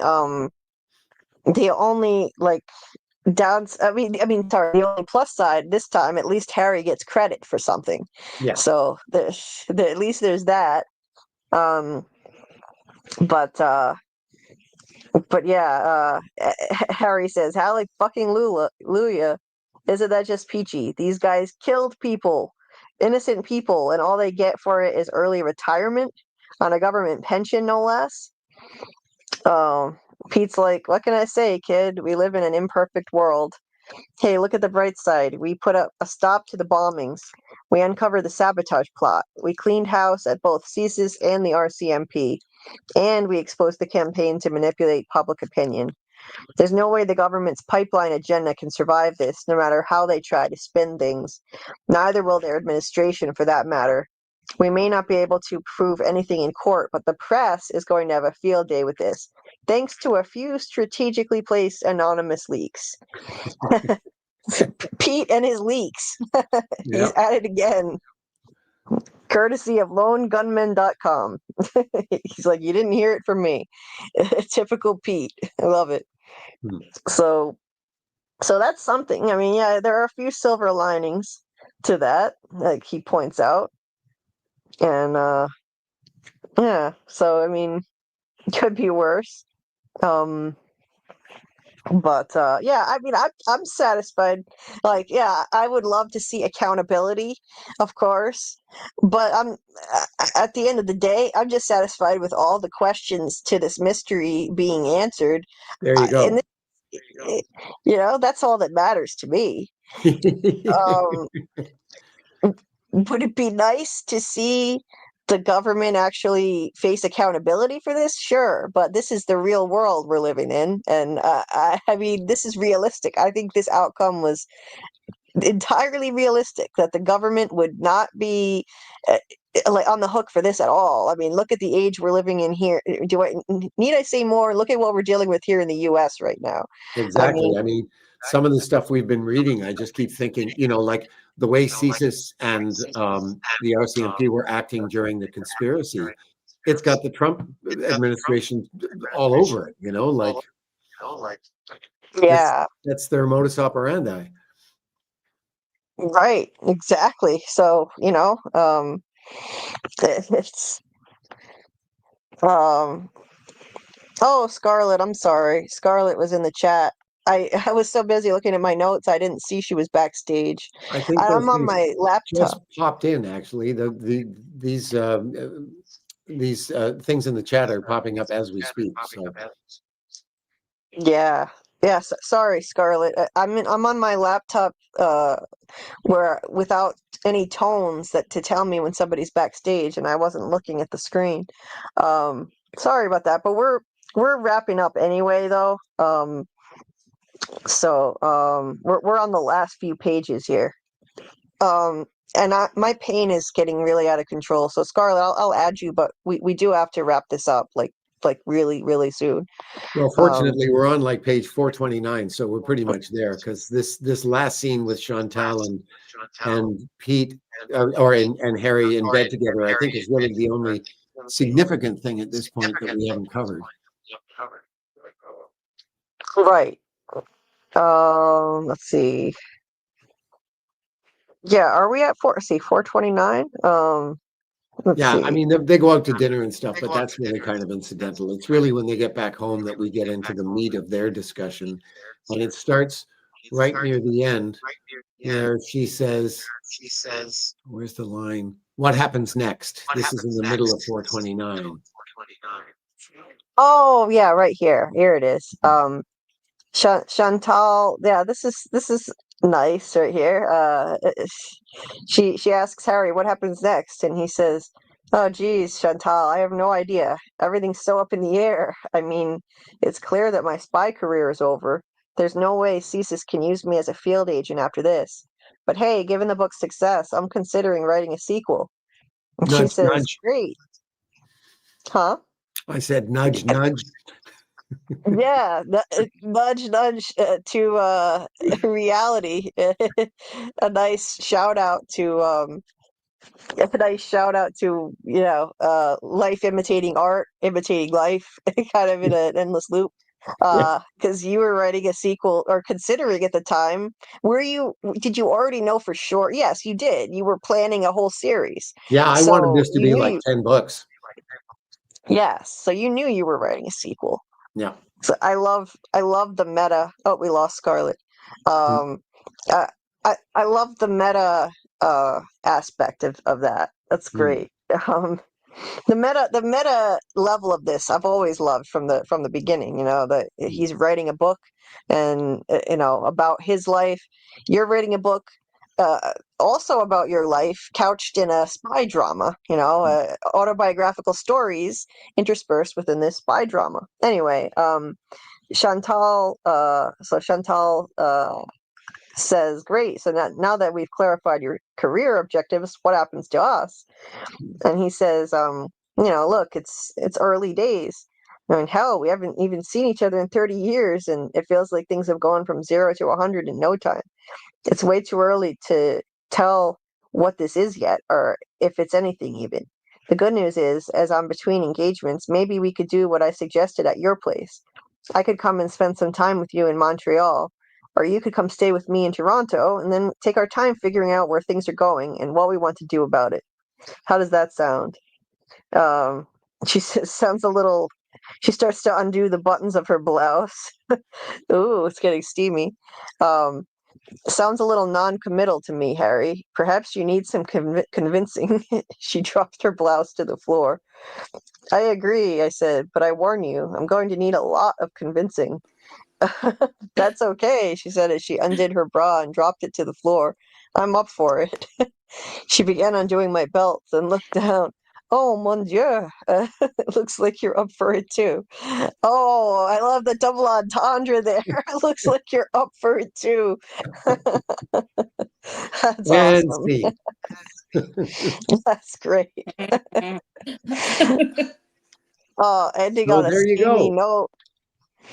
Yes, there you go. Indeed. Love it. I love that he got a happy ending there. Like it's realistic.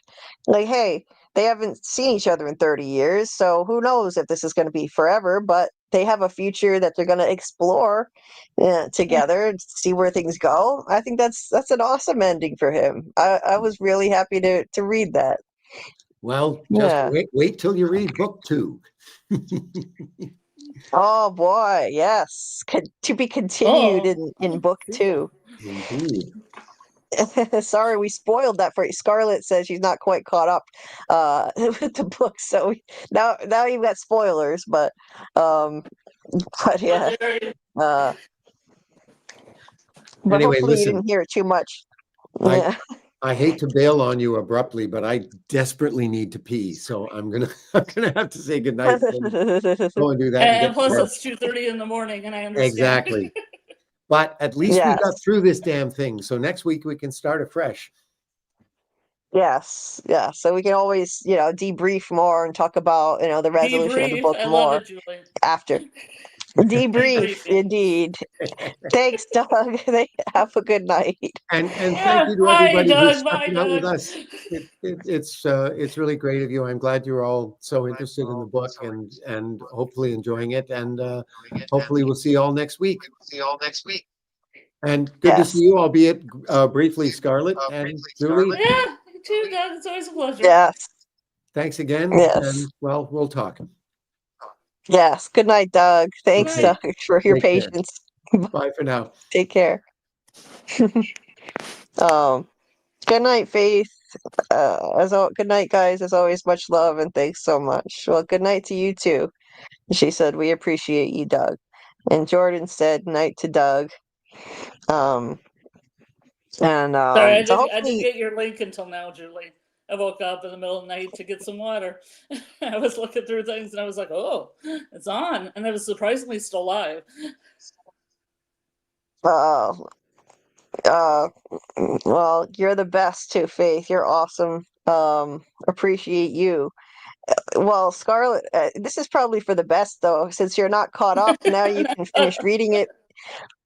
But like at least now you can finish reading it without spoilers, because there were some really big reveals in the last portion Oh, of the book, obviously. Every question is answered. Everything is answered. So now at least like I don't know about you, but I don't like spoilers. So at least you can finish reading it without spoilers. So there's the only that spoilers anyway. I got was somebody took off their bra, so I don't think that it's that big of a spoiler.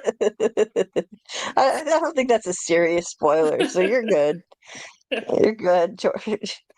Jordan said, also good night to you, Julie, and everyone else. Heading to bed. Can't wait to read the book. Um, well, I guess Jordan, you must not mind spoilers, so I'm glad you still want to read it. That's awesome. So, Well, some people don't mind it. so yeah. Some people don't care if a movie's Peop- spoiled or anything is spoiled. yeah, some people don't. So hey, Jordan, yeah, shoot me an email. I'll say my email again for you and anyone else who might have popped in, maybe who didn't hear me earlier say this, or anyone listening on the replay. But if you can still get a copy of this book for free and a copy of the sequel book, which we're going to be covering. So just email me at JulieBDeepDives@gmail.com and I'll send you a free copy of both books. And starting next week, we'll dive into the second book, The Shaming of the True. So, yeah, you can still read them and catch up with us. I don't know how fast you read. I'd like to take my time with books, so I don't blow through them fast. But everyone is different, so who knows? Yeah, you can if you haven't read the first one, you might eventually catch up to us at whatever pace we're getting through the second. Jordan said it's the journey for me. I don't mind spoilers, and we'll email you. Thanks again. You're welcome, Jordan. And that's going to be my cue. My pain is really bad right now, and I haven't eaten dinner for me it's 2:47 a.m. right now. So I need to go get Oh, some so we're at the food. same And time now, you and I. yeah, we Sweet. are. Yep, we are now in Central Time Zone. So it is the middle of the night, and I haven't eaten dinner. So I'm gonna go get some food and Okay. try to get some pain relief. Sorry you couldn't join us earlier, but at least again, now you can read it spoiler free, and then join us fresh for the next book, which I'll send you. And everybody else, I'm gonna send you, Scarlett, and everybody Yeah. else who emailed me for copies of The Poor Player. I'll send you the sequel book, The Shaming of the True, by tomorrow. So you'll all get that, and we'll announce via Discord and YouTube what pages we're going to cover of the sequel book first. So No, I'm not back in Rhode Island, Amy. I'm in Oh, that's Central Time amazing. Zone. So yes, so I I'm just moved living back to in Rhode Iowa. Island. That'd be crazy. Yeah, that no, something catastrophic would have had to happen Yeah. for that to come to pass. No, thankfully I'm not in Rhode Island. I'm in the great state of Iowa. I'm happy to be here. Um, Even though sometimes it's considerably colder, but today was Did it beautiful, snow? 63 degrees It hasn't Fahrenheit. snowed there That's yet. pretty And good. It snowed earlier in the week, actually. yeah, uh, it snowed when I was at TeslaCon, a steampunk con, and it was weird because we had a dance that was it was based in a Scandinavian mythology, the theme was, and there was this court of like dark, snowy fays that were taking over the other fairies, and it started snowing during their dance, so it was weird. Like the winter fays were taking over. Oh, here I am. It's the Scarlet Show. It's me. I'm here by myself. Let me tell you about TeslaCon. It's really cool. You'd like to go. I was American Star, American's Heartland, the Dairyland, Wisconsin, and Madison. And 5 days of steampunk goodness. It's like a giant party. Let me tell you about some of the stuff I did. It had a Nordic theme. The first thing I did when I came in the first night is that my boyfriend lost the glass on one of the lenses in his glasses, and we were trying to find a little screwdriver, and the girl who did this rune workshop had a little screwdriver, so I thought I was obligated to pay $10 to make some runes. So the first thing I did was to make some runes. And then I went to another workshop where this really cool couple was dressed up as Victoria and Albert during their big like Christmas thing. If you guys know history, she wore this really beautiful green dress, and he was dressed up in military regalia.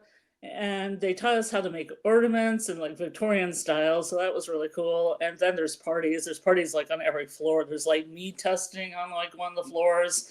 And a lot of people do these things spontaneously. So that's kind of like the punk and steampunk. There's just like flyers that people have handmade, like in the elevator. And so you go into the elevator and there's like mead testing, or there's free boba tea on the floor.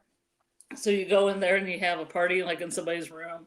And this one room had everything dressed up in a Swedish style, and they were celebrating St. Lucia, so they told you all about St. Lucia. And this one girl had a crown of candles on it, and she fed us meatballs, and she fed us like different like cookies and things, and then lots of alcohol. There was this thing called Aqua Viet or something like that, like life water that is actually booze that the Scandinavians drink, and I had some of that, tried that. I tried a whole bunch of different cheeses and some smoked salmon, some stuff that people had out. So that was a really good time. Met a whole bunch of people from Detroit I hadn't seen forever.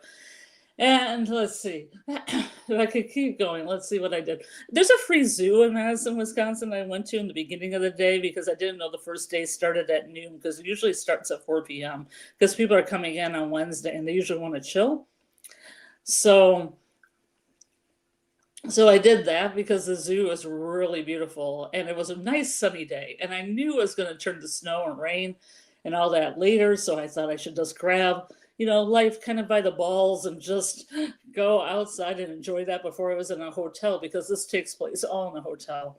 And when I first started steampunk in California, everything was inside and outside. So the hotels were always like, they had a courtyard, but then they had these rooms where you could go in and see the lectures and things, and then you could go back out. And they usually have really cool swim contests where people dressed up in vintage, like the little sailor tops and bloomer bottoms that were wool, or somebody had like an old Victorian diving helmet, they like a Jules Verne thing that made out of lighter materials, so they could just walk around the pool in that. So that was what I'm used to. I'm not used to it being in a hotel. So I get kind of claustrophobic when I'm in a hotel. And on top of it, they don't have a dedicated tea room anymore at TeslaCon, so they moved it to the main area. And they rope it off so people only with passes to do the tea room can do the tea room. But that effectively blocks off walking around from like the regular lecture rooms to the maker's room, because I'm always in the maker's room. And I always have done workshops and stuff in the maker's room. So it's kind of like a little walking around in that. Hey, Julie. Sorry, my laptop died. Um, sorry about that. Just told them about my trip for a little bit. Well, It was a little Tesla side, little side story until you came back. okay, I'll have to rewind. Yeah. Sorry about that. You're welcome, Vibrant Numerals, and good night to you. Thanks, Amy. Hope you sleep well too. And yeah, I'm starving. I need to eat something. Yeah. I hope you enjoyed your time at the con. And Oh yeah, but the problem is I'm getting a little older now, so it's like it's just we used to party till like 5 a.m. and I'm like, I'm glad we don't really do that anymore as a group because they're all kind of aging up. So yeah, it used to be out in the hallways where used to have mustache contests and all sorts of weird stuff in the hall. mm-hmm. Hotels kind of put the kibosh on that. Yeah. But at the one time, it was golden. Well, I'm glad you had fun and at least got to pop on and say hi. Yeah. So, and we'll be back for From Academy. At least I think so, unless anything comes up with Doc. But as far as I know, we'll be doing From Academy at 12:30 a.m. Friday night, finishing up with the Martin theme and doing the Music Box Monster theme. So we'll be back Friday night at 12:30 a.m. Eastern with that, and then Saturday night is finally, once again, I had to postpone doing the Welcome to Derry breakdown again. So that will be the episode 3 breakdown of Welcome to Derry. And at some point, we're going to do a stream discussing Pluribus too. I don't know if it's going to be a separate stream or if it's going to be part of the Welcome to Derry stream. I have to look at the schedule and try to figure that out. What's doable? But I've got stuff to talk about. If you want to co-host and want to make it short, I can do it. I mean, we could do it as a little side piece.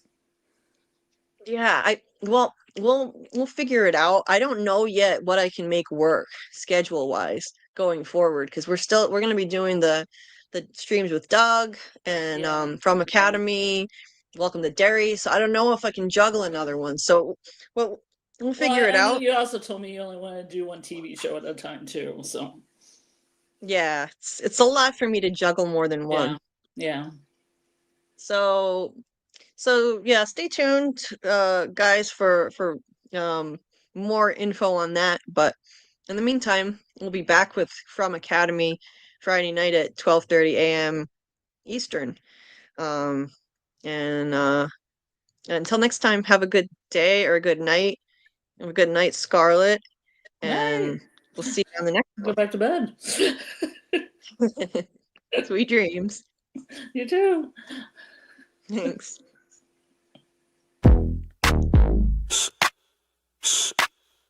Yeah. That's a theory creaking open, baby.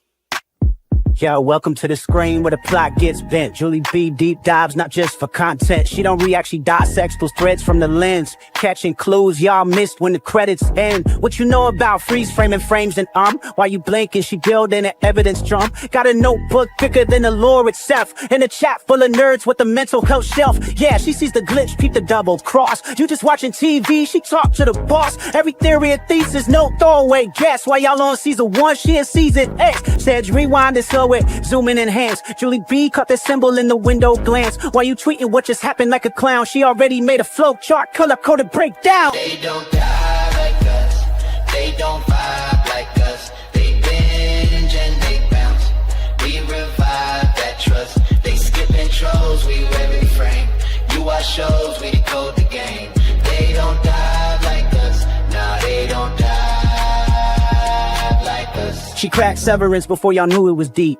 predicted the Last of Us deaths in her sleep. When the camera pans, she ain't blinking once. Catch a ghost in the glass, call it theory punch. Watch parties lit like apocalypse nights. Call-ins while they bringing alien rights. Hey Julie, I think the trees are spies. Well, I have a spreadsheet that confirms that, guys. Zoom in, boom in, she moving through clues. Spinning Discord in the courtrooms, Lord of views. Got miles of receipts. Time stands with heat. Every rewatch turns into a Reddit elite. You stuck on the surface, we beneath with maps. Cross-referencing lore with the rector's caps. If your fave show got secrets, don't be dumb. Julie got the chalkboard out in From's where it's from. They don't dive like us, they don't vibe like us. They skim the edge, we inside that crust. They zone out, we zone in the pain. You say plot twist, we say nope, chain. They don't dive like us, nah, they don't dive like us. What's that? That ain't a blooper, that's a plot thread. You thought it was a shadow? She thought it was a coded message from season 3. And she's probably right. Step this way if your mind's unbent. Step that way if your theories pay rent. Say Julie B, deep dive queen. Now zoom, scroll, theorize, pull. Ain't no rabbit hole safe once she got the clout.